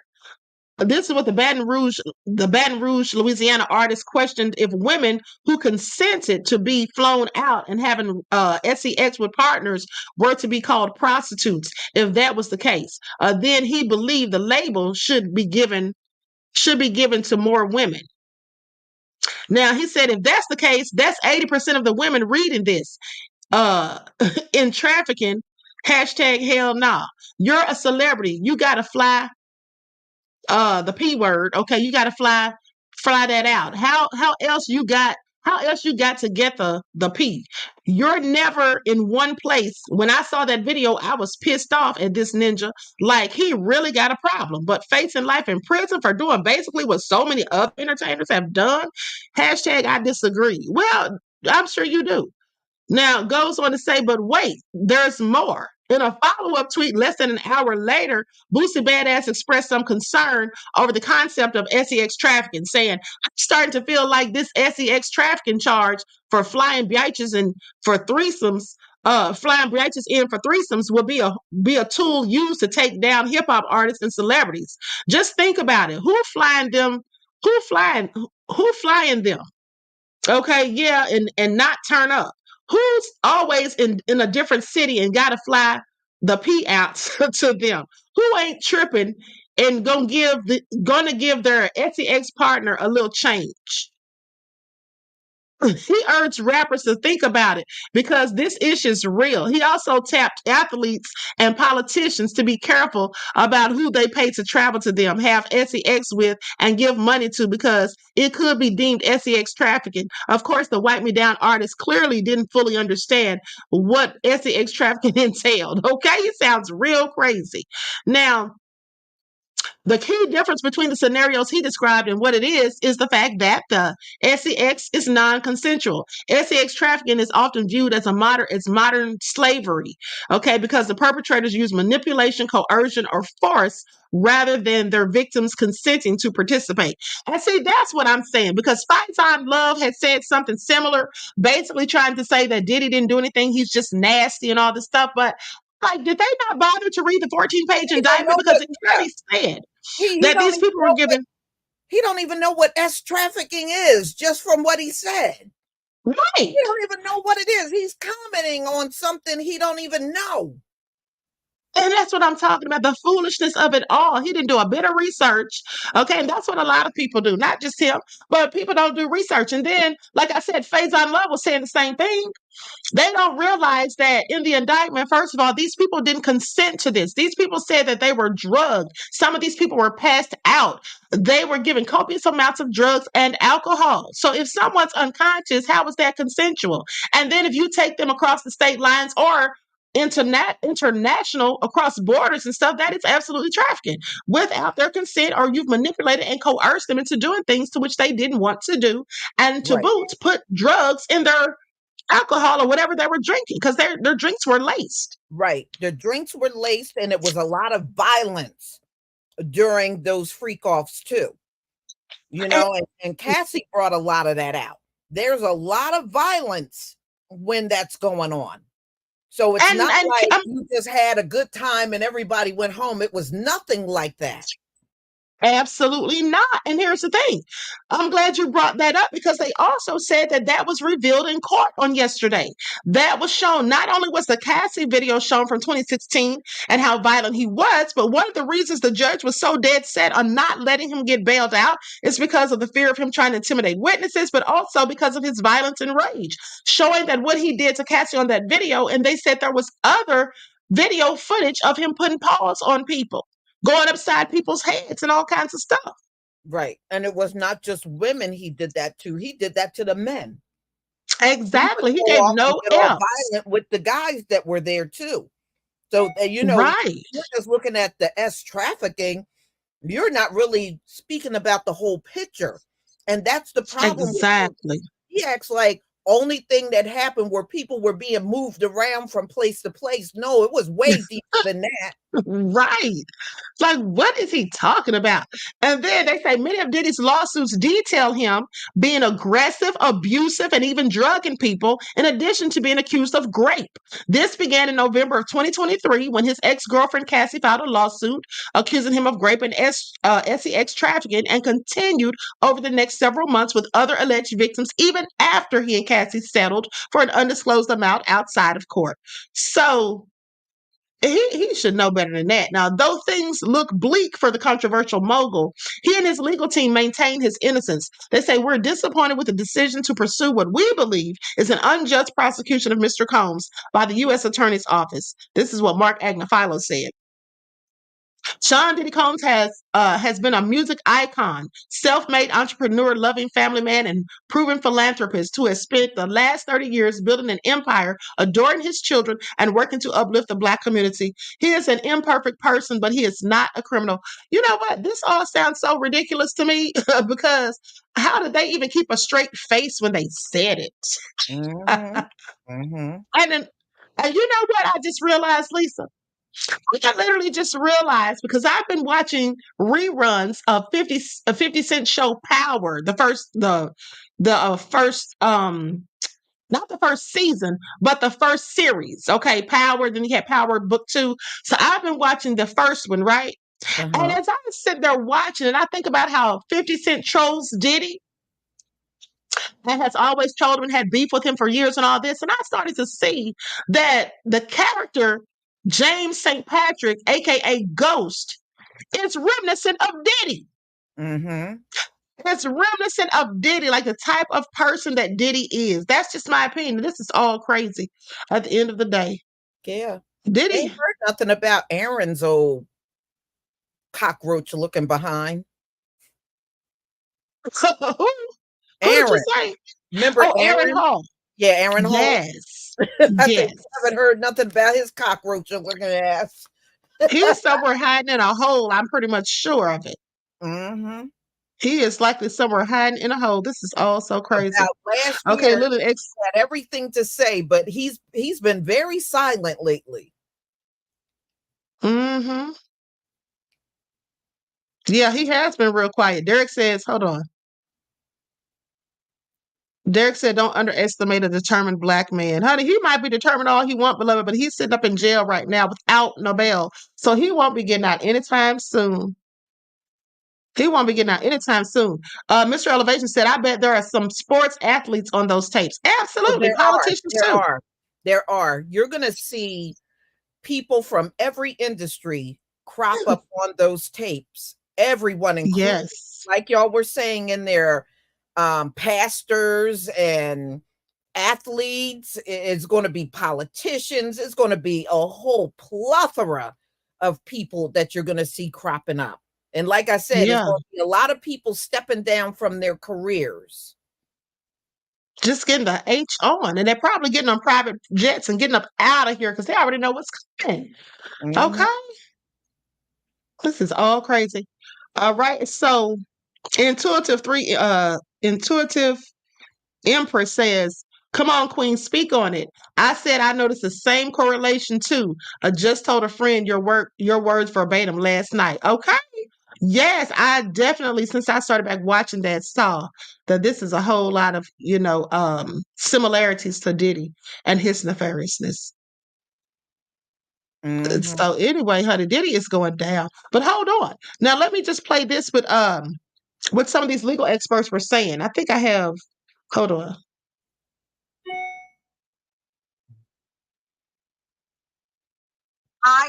Hold on. Daddy, Sean Combs. Listen, I can't stand Nancy Grace for the most part, but I like when she goes in on Diddy because she been giving him the business. Hold on.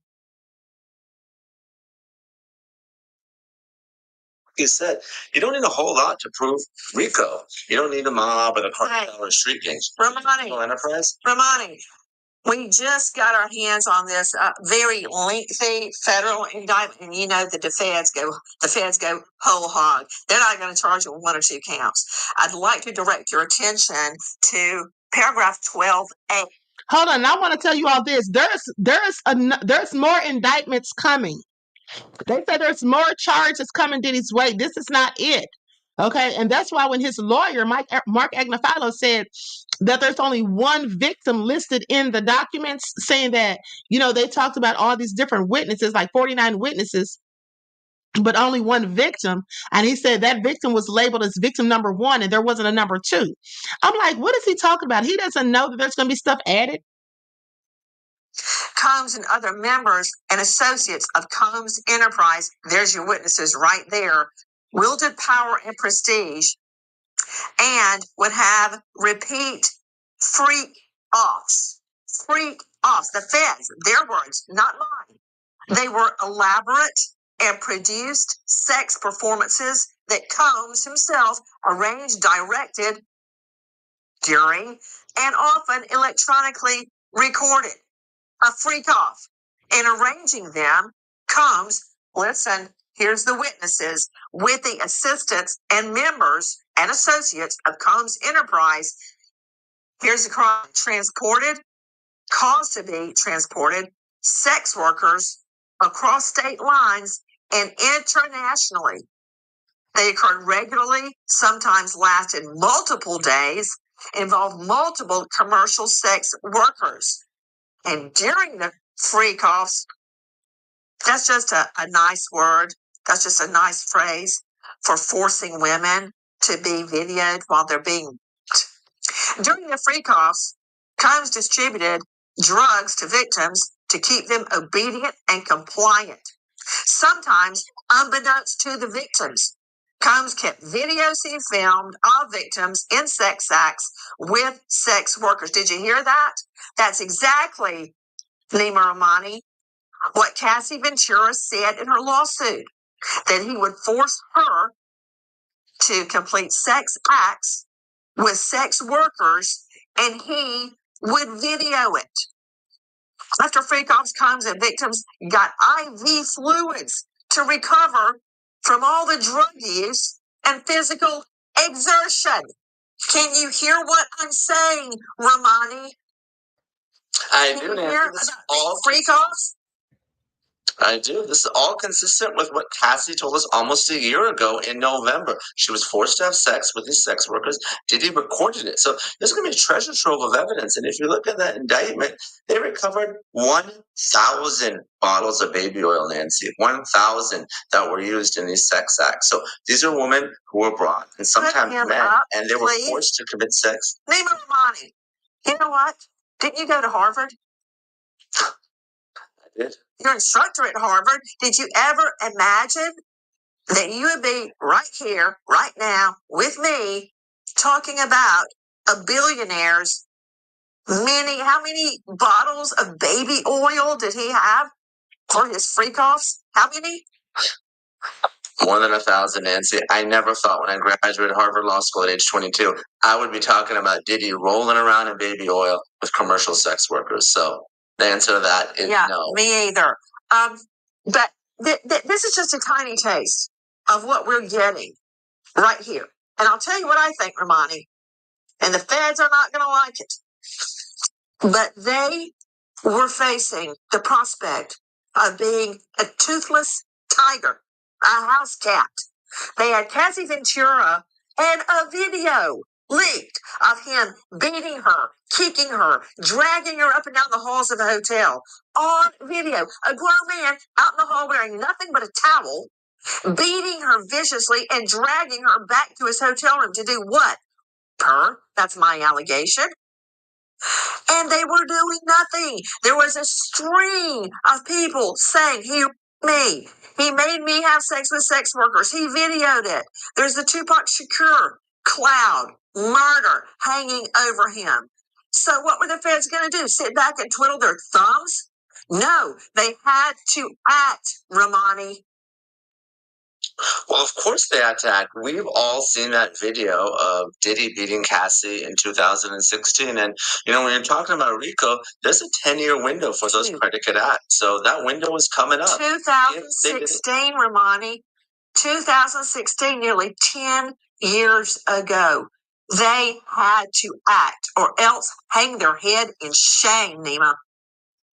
They did, and their window was closing. And see, if they didn't file this, and we were asking, why did it take 6 months? If they didn't file, all of a sudden, some of these counts, they can fall off because of the statute of limitations. So the feds had to finally act. There was a lot of pressure on them.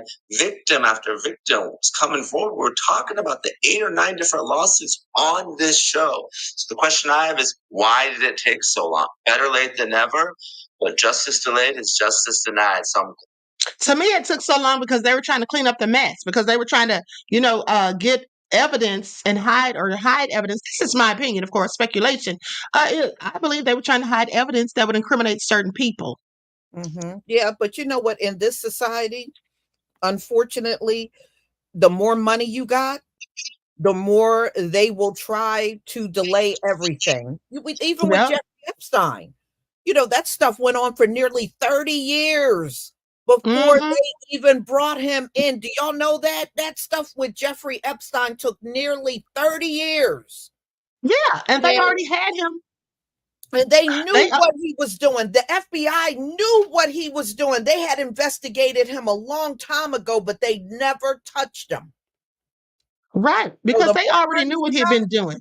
the more money you got, the more they will look the other way.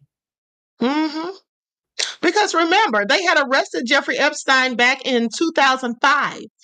Mm-hmm. They had arrested him in 2005 for supposed trafficking and stuff. So I'm just like, they knew what he was doing, like you said. the victims are going to finally have their day in criminal court. Although this, of course, will put all those civil lawsuits on. Started out of college in the music business.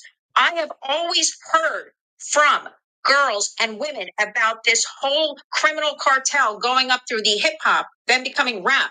And Pimp Daddy, that is what they called him 10 years ago. What has taken so long? So I want to remind everybody, although this is all going on and it is a great day here in New York City, we must focus on our survivors. I want them to get equal attention. I want them to have voices because lives have been ruined.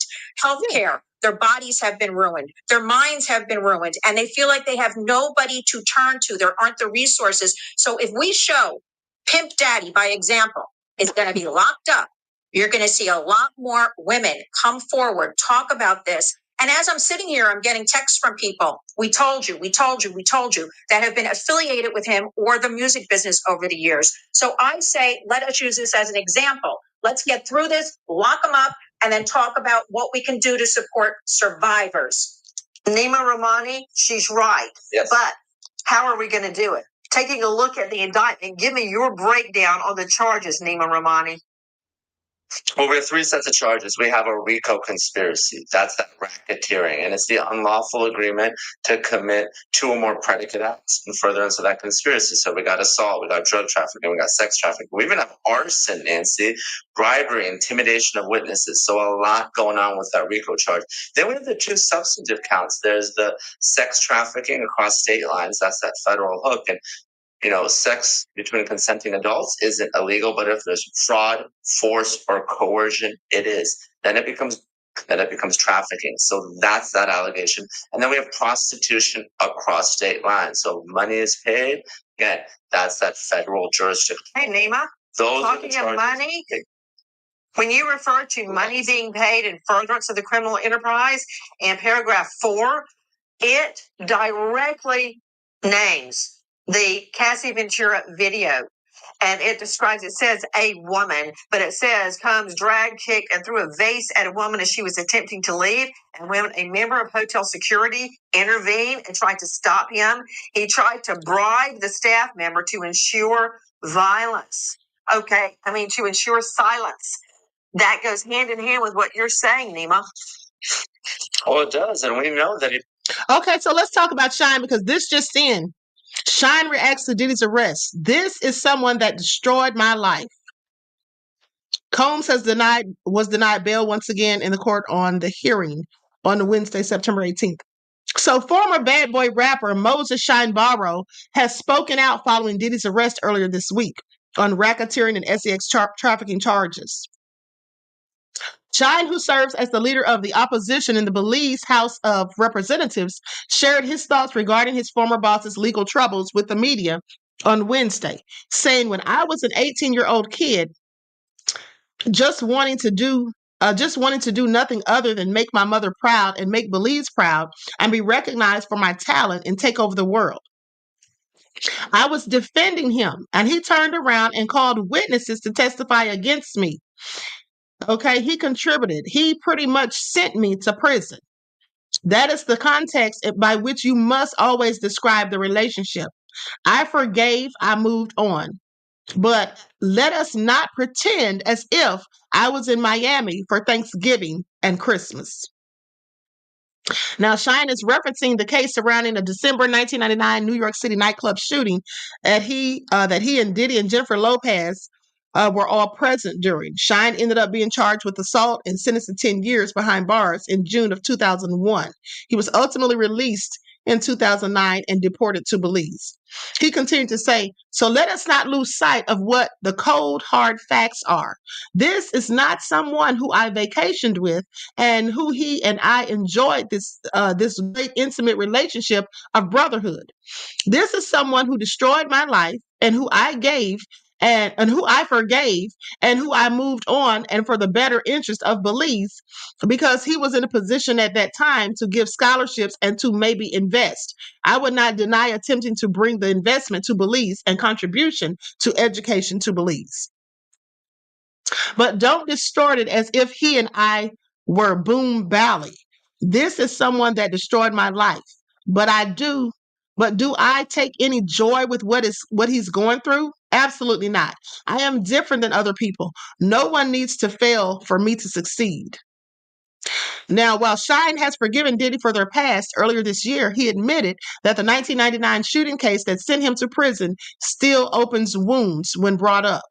Sean Diddy Combs was arrested earlier this week on federal sex trafficking and racketeering charges. He was once again denied bail. Okay, so anyway, Sean said Diddy destroyed his life and that he went ahead and dealt with Diddy basically because he was trying to get resources for Belize. He wasn't going to deny them that, but don't get it twisted. They're not friends. Okay, now he's not happy for what's happening to him or whatever, but they're not friends at all. This I is mean, I all don't blame crazy. Shyne. I don't blame Shyne. And it's not just Diddy, but Jennifer Lopez, who lied at the time, she took part in jailing him too. She ain't Yeah, innocent. she sure did. Her lie also sent Shyne to prison. Don't lose sight of that. Yeah, absolutely. Absolutely, she did. And she got off scot-free for the most part. She got off scot-free for the most part. So with that all being said, I just find it all crazy. So at the end of the day, it doesn't look like, how long do you think, Lisa, if you've even thought about it, how long it's going to be before he possibly goes to trial? I think it's going to be a while. I think it will be, but I don't think it's going to be this year. If it does happen, it could be Mm-hmm. 2025 or even beyond. But being that he can't get out of jail, he'll be in jail the entire time. Mm-hmm. It just looks like, remember, he went before the judge twice and it was not the same judge. You're talking about two different judges denied him bail. Yeah, absolutely. Two different judges. So they just know that he's just a danger. And like they said, even though he's talking about selling the plane and, putting up the house and all that stuff, he could still be a flight risk. He could still Well, be you an know what? absolute flight At risk. the end of the day, Queen, they gonna get all of his assets no matter what. They gonna get Yeah. his pensions, they gonna get his bank account, they getting everything. And I really still believe they gonna seize his mother's account because they know she's sitting on a lot of those assets. They I said still something say about that. Yeah. they gonna get his mother. I don't Mm-hmm. think she's gonna be able to stay out of this thing at all. No. Because for one, she's got things in her name. They can tie that to some criminality.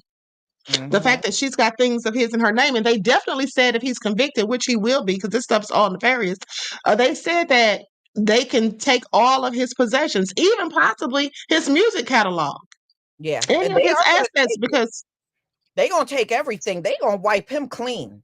They're Mhm. seriously, they are going to take everything. I can't see them, him with the possibility of spending the rest of his life in jail and they gonna just let his assets sit. No, they gonna seize all of that stuff. Exactly. Exactly. Yep.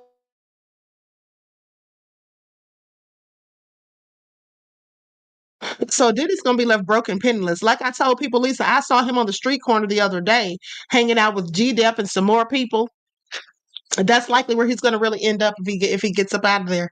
Okay, in one piece, because I'm thinking somebody might do something nefarious to him.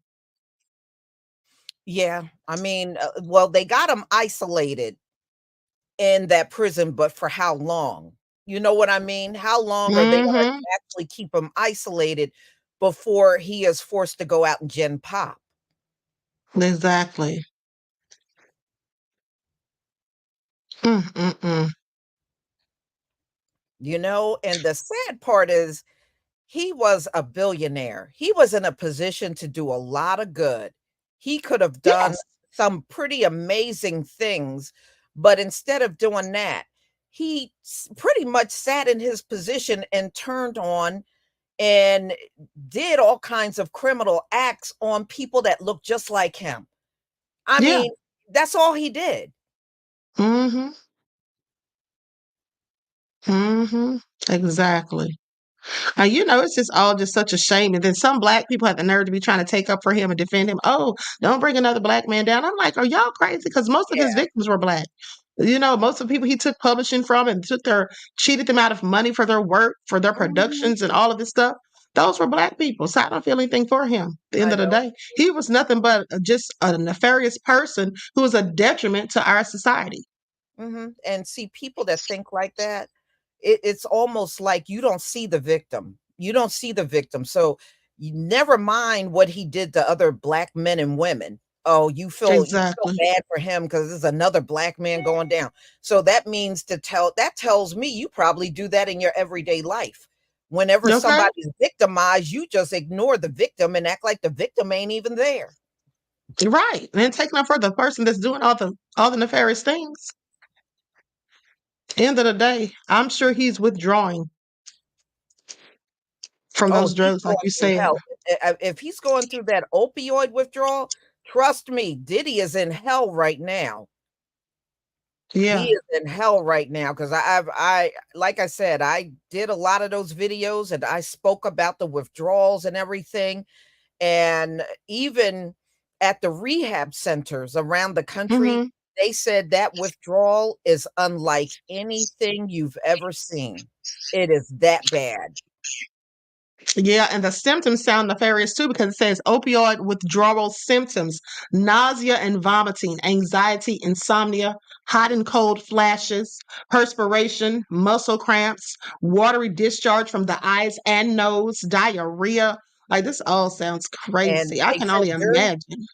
also during the time of when they're withdrawing from opioids, that's when the Hmm. suicide rate is the highest. A lot of people, they just can't get through it and they will just suicide themselves. Yeah.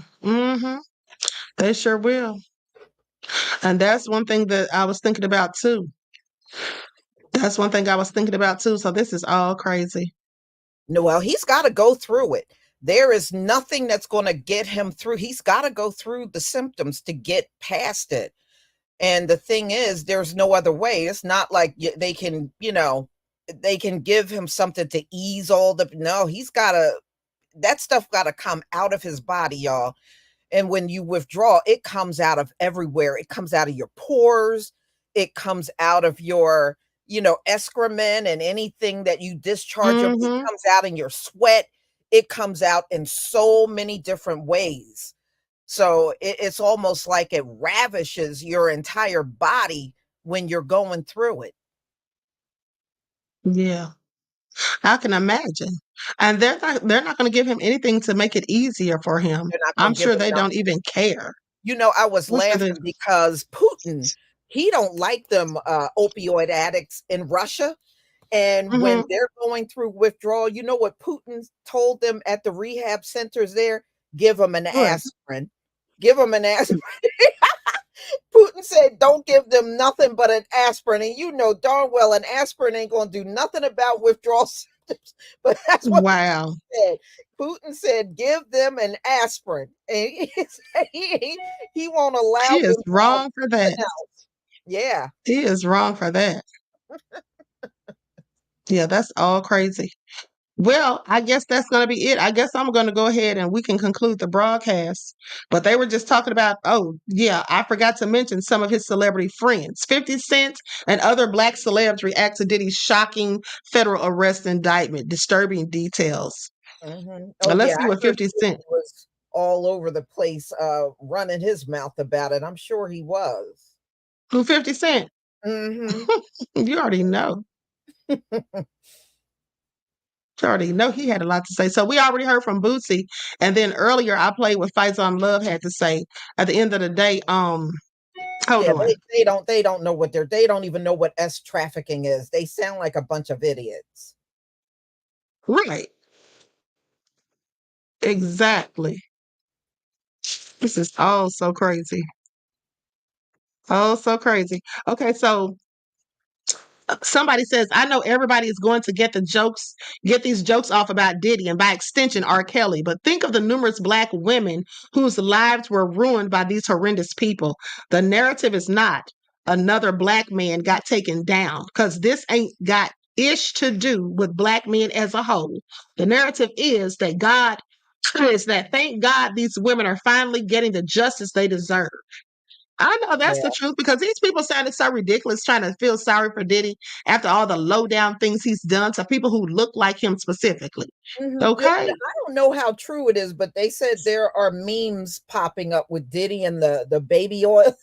It probably is. I have to go out there and look, but I was told there people are starting to put memes up. I'm not surprised at all. I am not surprised because what in the world was he thinking?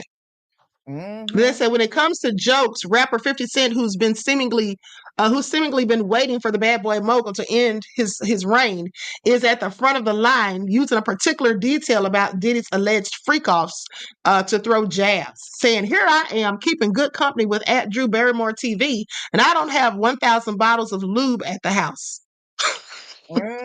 That's what he said on Tuesday, referencing the over more than 1,000 bottles of lube and baby oil that Diddy had for the freak offs. They say keeping that same energy was fellow musician Jonta Austin, who echoed similar sentiments, saying the great baby oil shortage in Los Angeles has now been solved. And then they say Charlemagne the Devil said he had racketeering and sex trafficking. If he gets racketeering and sex trafficking for freak offs, it will be others involved. Like if you ever ran a train with Diddy, you're probably going to jail. If you ever been butt naked anywhere with Diddy or half butt naked with Diddy, and there was some women around or some men around that he told you were part of the party, you're probably going to jail. It's all crazy. Oh no, not that. But you know what? I knew they were gonna, I'm looking at some of hold on, let me see if I can put this one up on the screen. People are gonna do crazy mess out here, right? I know. Let me see here. Can I do this? Let me see if I can open it first. But we know the jokes are coming. And I don't even think that Diddy had any idea that he was going to be, just swooped up on Monday. Of course he did. He thought he was going in Tuesday, but that's why he was out enjoying himself, and he was living his best life. You saw the video of him at the park. Yes. Mm-hmm. I saw that. I did see it. Wow. Looking over his shoulder just hours before it all went down. Just sitting there before it all went down. Here you go. Okay.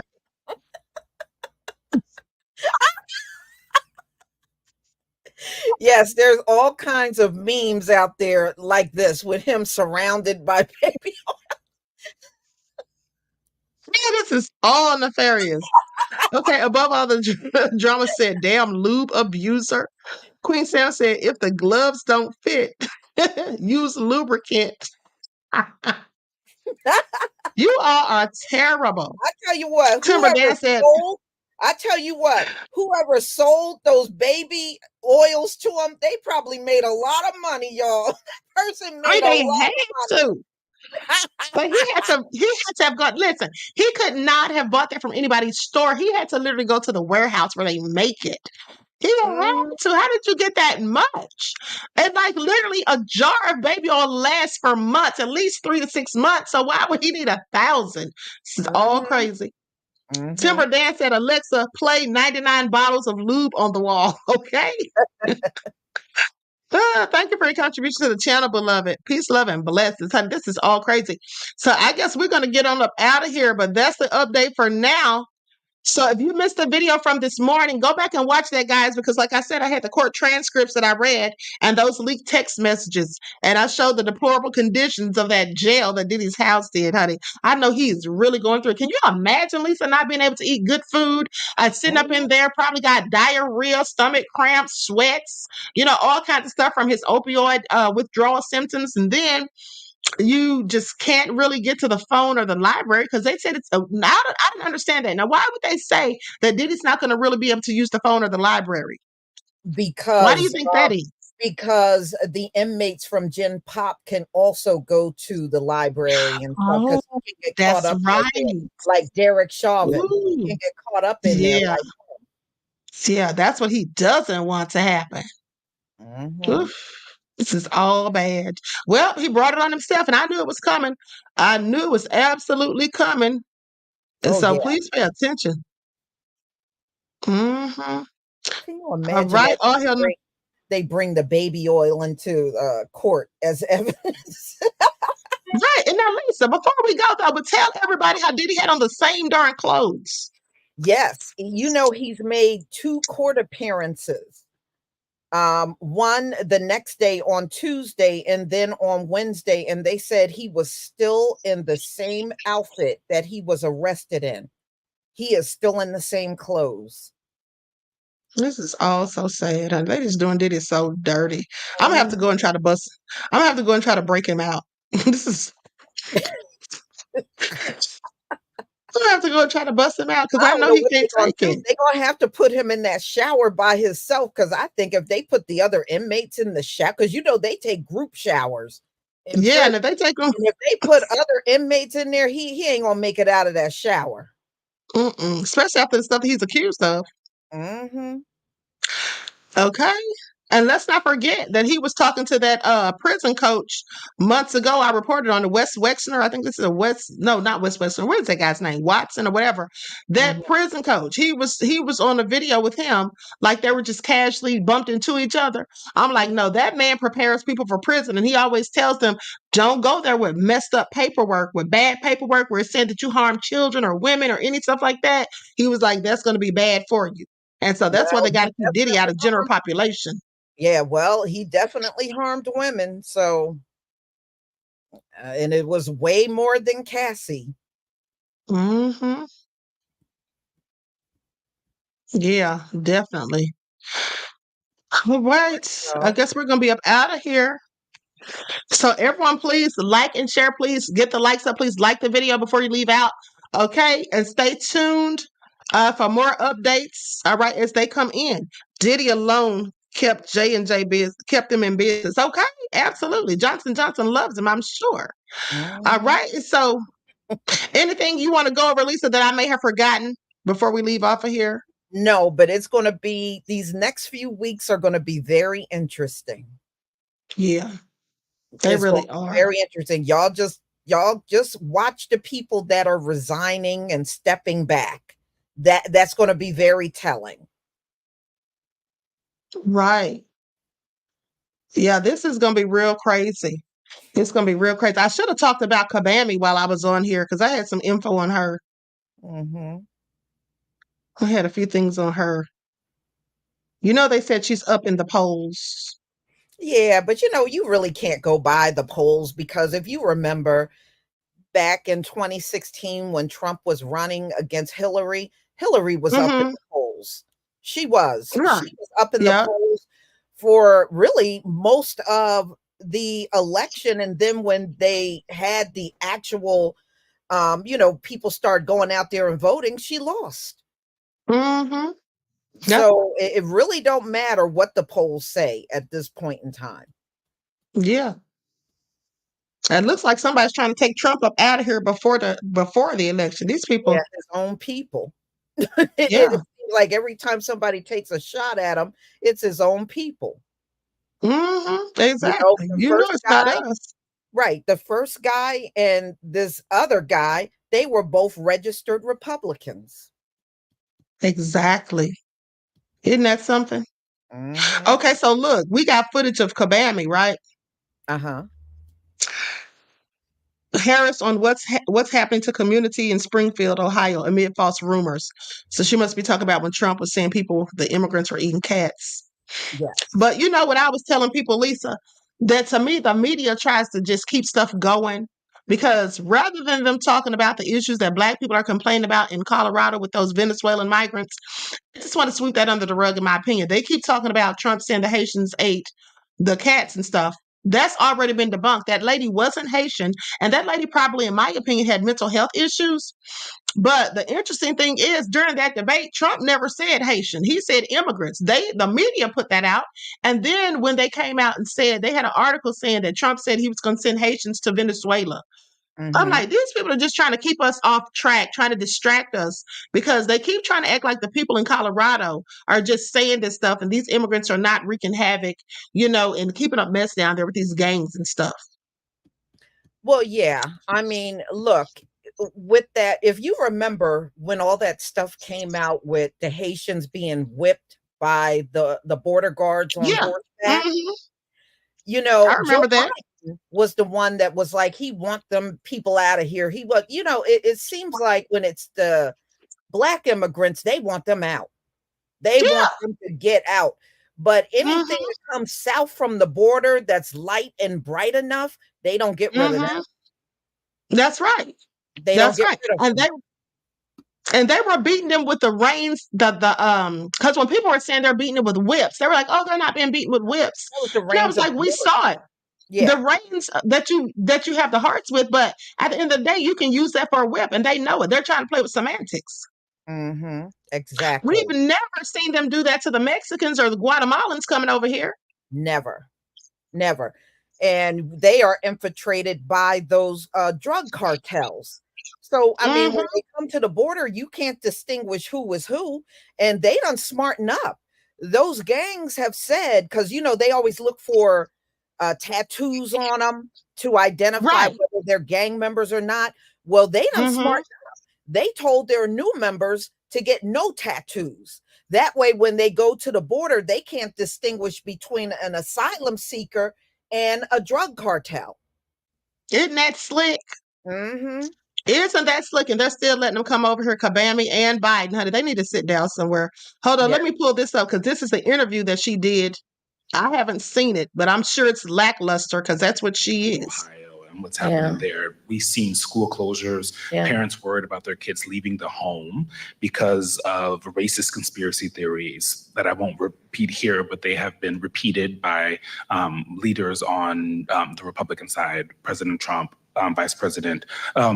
former President Trump, Vice Presidential nominee J.D. Vance. From your perspective, is this just a case of irredeemable racism that can't be mitigated by any rational action? Or is this a situation in which a federal response could help this community heal? There's a question of resources and... Well, no, I'll let you finish and then I'll speak. No, please. It's a crying shame. I mean, my heart breaks for this community. There were children, elementary school children, who it was school photo day. You remember what that's like?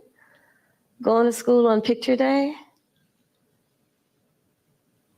who were dressed up in their best, got all ready, knew what they were going to wear the night before, and had to be evacuated. Children. A whole community put in fear. And I'll say a couple things about it. One, I learned a long time ago in my career, having a background as a prosecutor, when you have these positions, when you have that kind of microphone in front of you, you really ought to understand at a very deep level how much your words have meaning. I learned at a very young stage of my career that the meaning of my words could impact whether somebody was free or in prison. As Attorney General, I was of California, fifth largest economy in the world. I was acutely aware that my words could move markets. When you are bestowed with a microphone that is that big, there is a profound responsibility that comes with that. That is an extension of what should not be lost in this moment, this concept of the public trust. To then understand what the public trust means. It means that you have been invested with trust to be responsible in the way you use your words, much less how you conduct yourself. And especially when you have been and then seek to be again President of the United States of America. And so I go back to, it's a crying shame, literally. What's happening to those families, those children in that community, not to mention what is happening in terms of, look, you say you care about law enforcement resources being put into this because of these serious threats that are being issued against a community that is living a productive, good life before this happened. And spewing lies that are grounded in tropes that are age old. A Chewy order is on the way for Cash, everyone's favorite employee. All I can say about that is I see why she doesn't like to do interviews. That was so lackluster and dry. Like, she looked like she was just fighting for words to come up with to say. Mm-hmm. And she got a nasal voice. You notice that? She really does, yes. Nasal voice. It's annoying. Totally annoying. And then what did Picture Day have to do with it? When she brought up Picture Day, I'm like, what does that have to do with anything? And the kids and this. Oh my God, I absolutely cannot with Kabami. Well, I mean, look, you know that whole rumor got started with a white supremacist there in Ohio. Mm-hmm. And, I notice they're not even talking about him that much out in the media. No, because they want to put it on those top. Haitians are scared. I heard some of them said they're afraid to leave the house because they are being harassed on the streets. That's a darn shame. And the thing is, the reason why they are there is because there was a labor shortage in Springfield, and they wanted those Haitians to come to fill those positions they had. And now they're complaining about those people being there. The vast majority of them went there from Florida to Springfield during the time we were on lockdown because they had such a major labor shortage in Springfield, Ohio. That's why they are there in the first place. Right. That's why they're there. And then JD Vance's stupid self said that he said something about those cats too. I know he's putting that out there because somebody was asking him about it. I think it was Dana Bash was asking him about it. And he was like, oh, well, I was telling you guys about how Kamala let all these people come across the border and they were killing people's kids. And then and nobody said anything about it. But then as soon as I put out a cat meme, he's like, as soon as me and Trump put out a cat meme, and she was like, it was more than just a meme. And then he's like, well, if I have to make up stories to get the attention. And I'm like, excuse me, make up stories? Mm-hmm. Because they knew those people weren't illegal immigrants. And at the end of the day, here's the thing, though. Kabami's sitting there pretending that she's so empathetic to the Haitians, but she was in office. It was her and Biden's administration that, in fact, had them whipped at the border. Because that Mm-hmm. was in 2021. If memory serves me correct, they were the ones in charge when all of that went down. They didn't try to help them, but they wanted them up out of here, like you said, because they were black. They want them up out of here. But all these Venezuelans walking around here with guns and all that stuff and just going wreaking havoc and everything. Did you see the video of the guy? They snatched him out of his car and whipped his behind, and then took all the valuables out of his vehicle. Mm-hmm. Yep. Oh, so crazy! At the end of the day. It is. And that interview was just absolutely terrible. You know what? Neither one of Now them they are say good.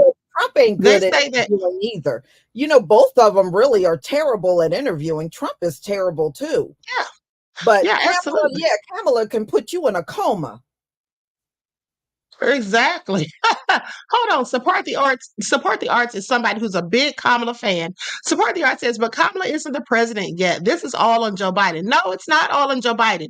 Because here's the thing. I support the arts. Listen, stop trying to save Kabami. Okay. She's drowning in the water. The sharks are circling, and I'm one of them. Okay. At the end of the day, you cannot, allow her to evade culpability. She is in the office right now. She is an assistant to Joe Biden. Now, I've already told you all and shown you the proof of receipts that the vice president absolutely can and does give advice to the president, give him ideas. So all of these ideas that she claims that she has, all of these things that she's saying she wants to do, why haven't they already been doing them?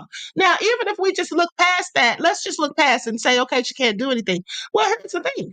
Why didn't she say anything to Sloppy Joe when he had those Haitians beaten with whips? Okay, the reins from the horses at the border.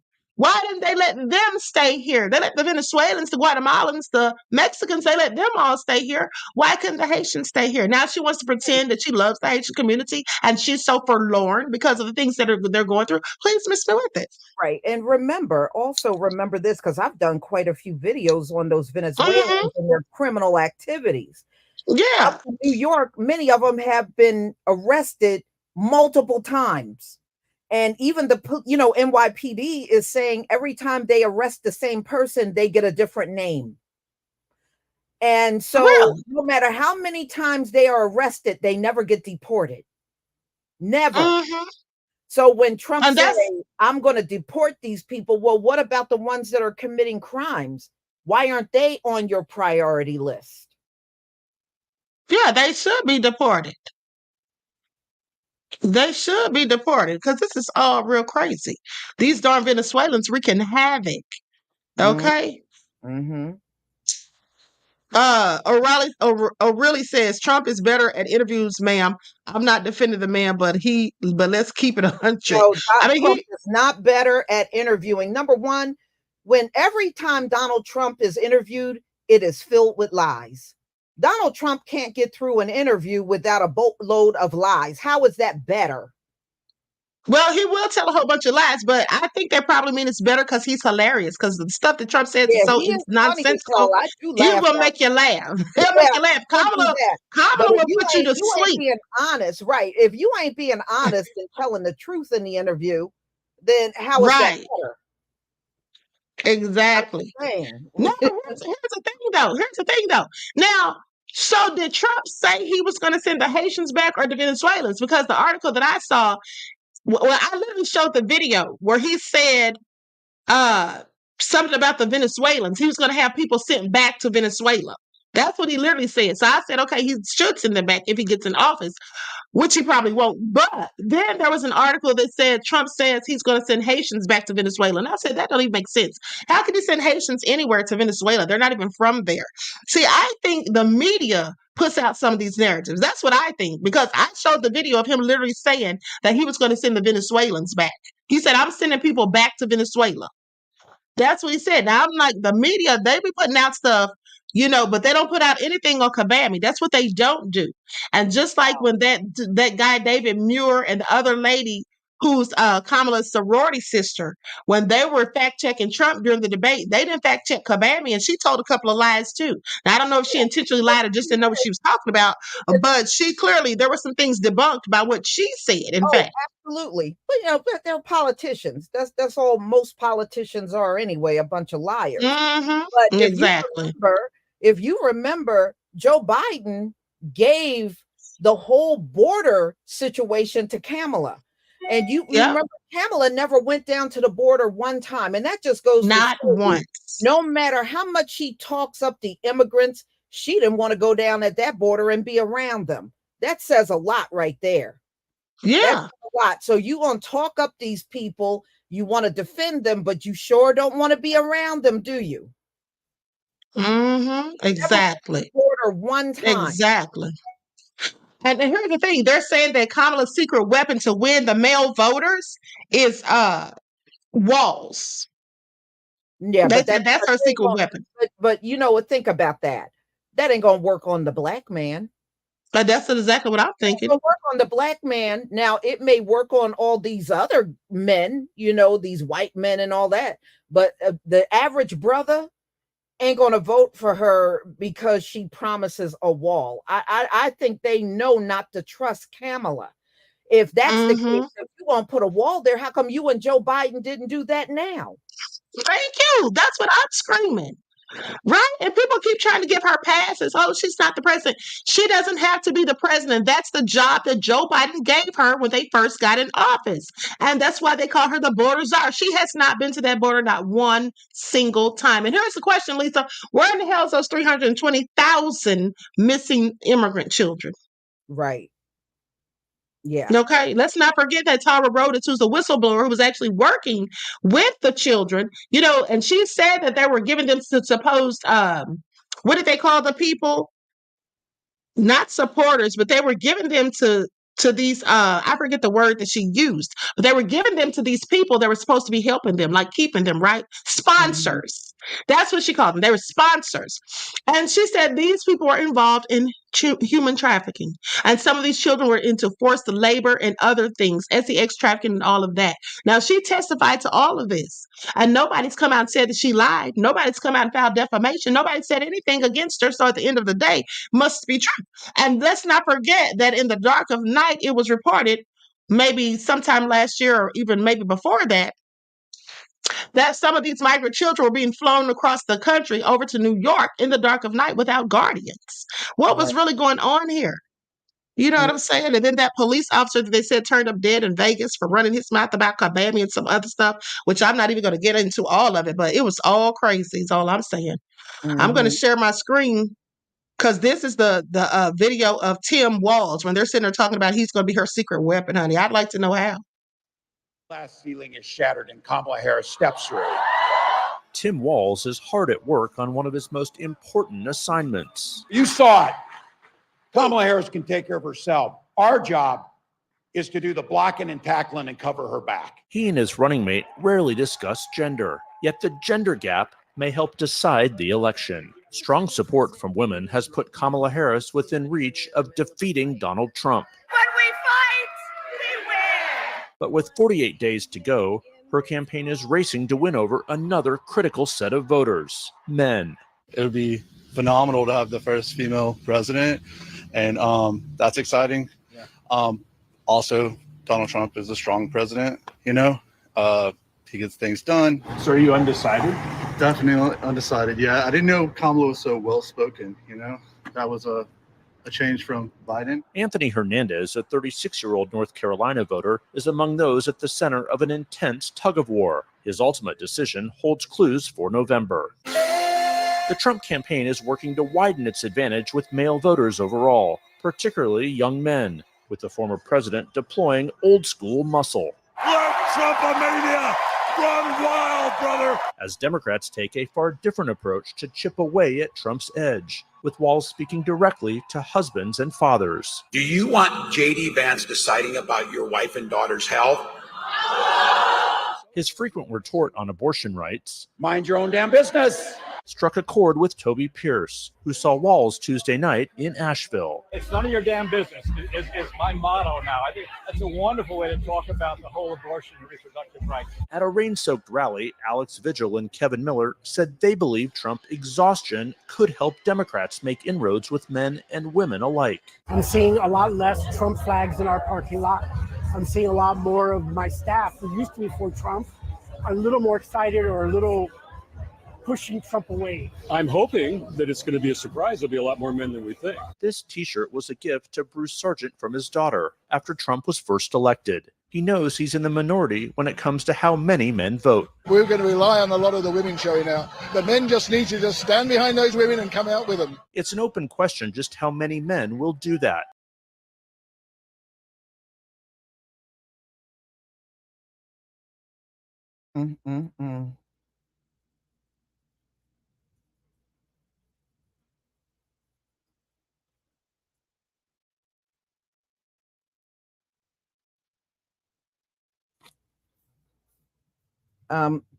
Queen Ahmadiyyah, I can't hear you. I see your mouth moving, but I can't hear you. Sorry, I'm sorry. Thank you. I forgot.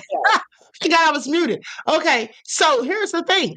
Thank you for letting me know. Now, it says in that video, you heard the guy say that he was undecided, right? Between Trump and Harris, but he said that he didn't realize she was such a good speaker. Okay, well, this article says Harris isn't giving the specifics that some undecided voters say they want.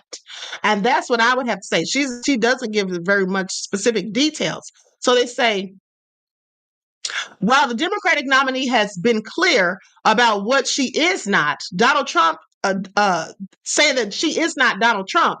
She is either unwilling or unable to spell out a comprehensive blueprint for exactly what she would do as the 47th president.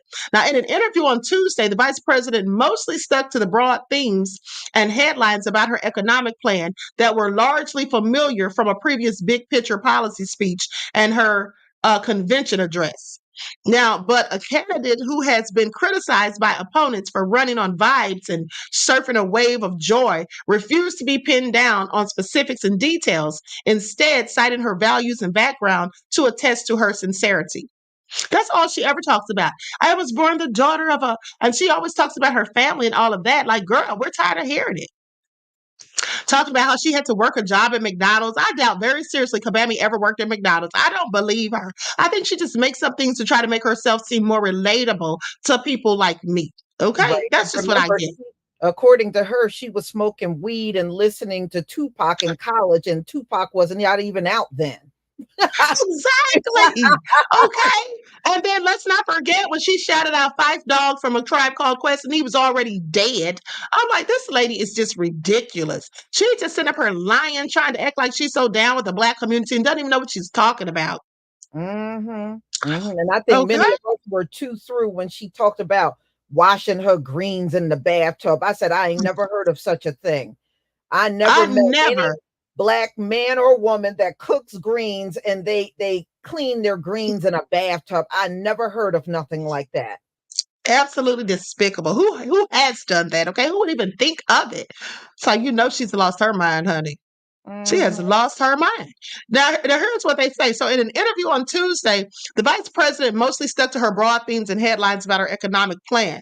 But a candidate who has been criticized by opponents for running on vibes and surfing the wave of joy refused to pin down on specific details, instead citing her values and background to attest to her sincerity. For instance, when asked at Tuesday's National Association of Black Journalists event how she'd evaluate or how she'd alleviate the squeeze that many Americans feel over child and elder care, she said that her plan was for no family to pay more than 7% of their income on such cost. But she offered no roadmap for how she would drive major social policy reform through what is likely to be a polarized Congress next year and didn't say how she'd pay for it. So she's just putting stuff out there. And like I said, throwing stuff at the wall to see what sticks. Okay, now on another intractable issue, the Israel-Hamas war. Harris was strong on aspiration, vague on specifics, and seemed to fall on both sides of the issue, saying, I absolutely believe that this war has to end, and it has to end as soon as possible. And the way that will be achieved is by getting a hostage deal and a ceasefire deal done. And we were working around the clock to achieve that. Far too many innocent Palestinians have been killed. Few would quarrel with her diagnosis of the situation, but the U.S. has been pursuing the mirage of a deal for months. There's no sign Israel and Hamas want to agree. Okay, and after months of failed diplomacy, the White House seemed to be taking a breather. Now here's her husband, Doug Emhoff. Let me see what he's talking about.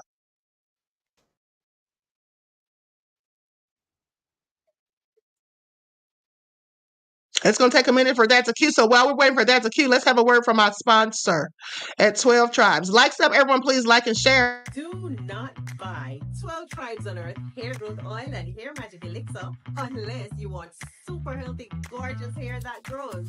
They have a whole line of amazing hair growth products, including hair growth leave-in conditioner spray, hair growth shampoo, hair growth spray, and hair growth butter. I'm starting to sense a theme here. They include quality natural ingredients. They smell amazing, and you can see the results for yourself. So if you're looking for healthy hair growth for your natural or relaxed hair, try 12 Tribes on Earth today.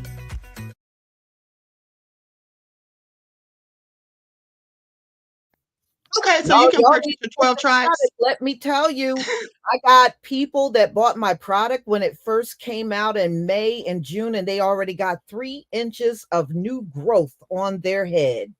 Really? It does work. Yes. That is awesome, honey. I know all it hair works. textures. You can have box, natural, or relaxed. It works for all hair textures. All right, so y'all better get your 12 Tribes. Go to Etsy.com, Lisa Crafts, and also at Walmart.com. All right. That I hear that, Lisa. So that's really good. All right. So I know some of my subscribers have been purchasing theirs. They be putting it in the chat. Okay. So now let's go to this video. Let's go to this video here where they say Harris to meet with Netanyahu after his one-on-one with Biden. Okay, what is this from? Hold on. Hold on. Is this new, Lisa? Actually, she met with him. He came, Netanyahu came to the U.S., I think, back in August. Yeah, I thought she already met with him. Hold on. I thought this was something her husband was saying. Okay, hold on. Because her husband was supposed to be speaking about her stance on Israel. Right. Hold on. I wonder why she don't call herself Kamala Imhoff.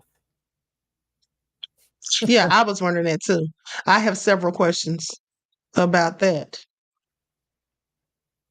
Okay, so anyway, they go on to say, they say voters want more from Kamala Harris because she's not being specific about her stance and everything. They say they want to know more about what she's going to do and what she isn't. Okay, and they're just not clear at this point.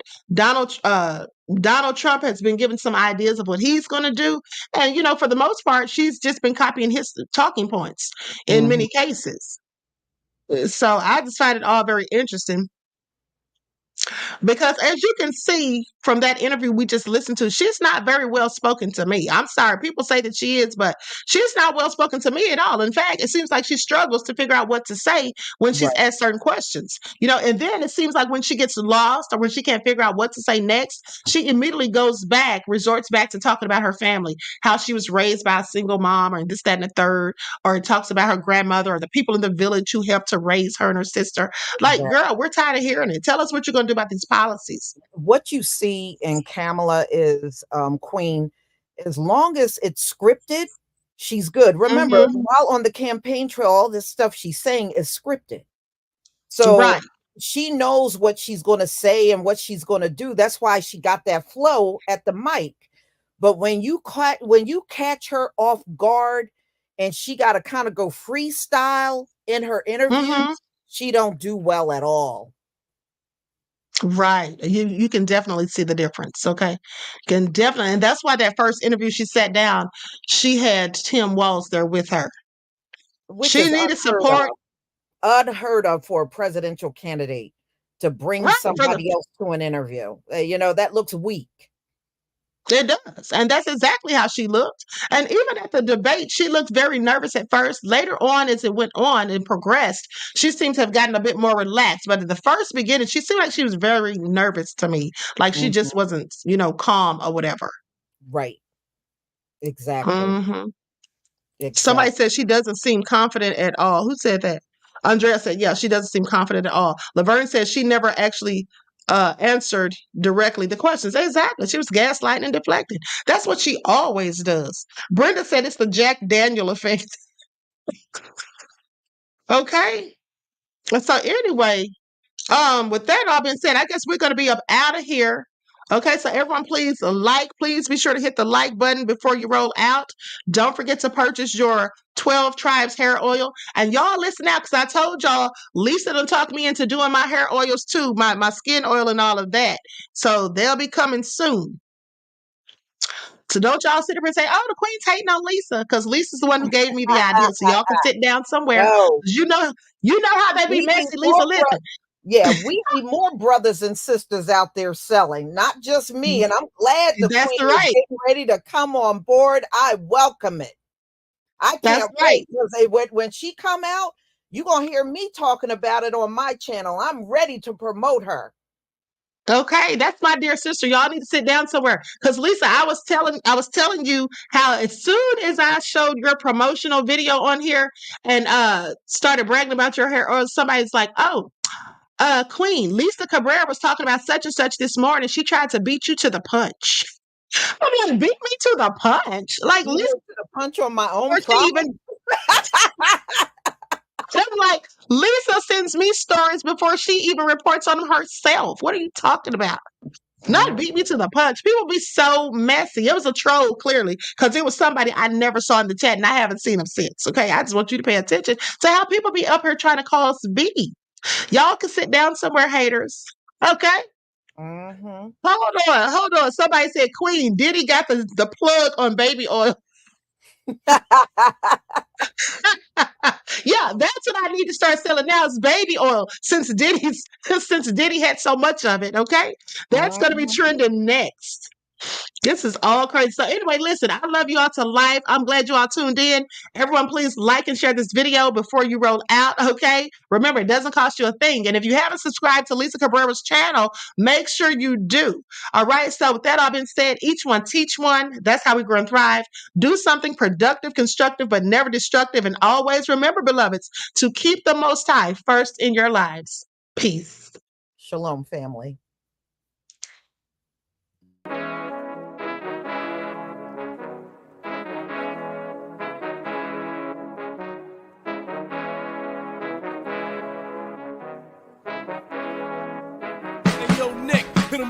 Gold all in my skin, God all in my blood, kings all in my circle. You touch one of mine and you're done. They show no love for the queen. Why you hating on me? Is it cause I'm free and I got Malcolm X in my jeans? I got dreams like King Luther, shed blood like Kunta. You ain't helping my people, I ain't got nothing to say to ya. I want all the smoke like hookah. Talking reparations, America won't be great until they give us compensation. I'm like, I'm the hottest right now. See a bunch of lames out here trying to jock on my style. They be doing too much. I'm the queen, it's too easy. It's like they all at Popeyes, how they be talking so greasy. I just sit back and laugh while these haters get madder. So nefarious how they don't want my pockets with cheddar. I tell them they can do better. These snakes in the grass can leave a bite on your ass, cause y'all be trusting too fast. I got my foot on the gas, other one on they necks. Dropping receipts on haters, you better show some respect. I'm never facing regrets, we only facing the threats. Running through every challenge like a relay, break no sweat. It's a cold game, so I got that blanket with me. Now that my people awaken, ain't no going to sleep. I do not play by my piece. This time I'm playing for keeps. You talking slick, but when I see you like them ends, we gon' meet. And I got gold all in my skin. God blood. Kings all in my circle, you touch one of mine and you done. They show no love for the queen. Why they hating on me? Is it cause I'm free and I got Malcolm X in my jeans and I got gold all in my skin? God all in my blood. Kings all in my circle, you touch one of mine and you done. They show no love for the queen. Why they hating on me? Is it cause I'm free and I got Malcolm X in my jeans and I got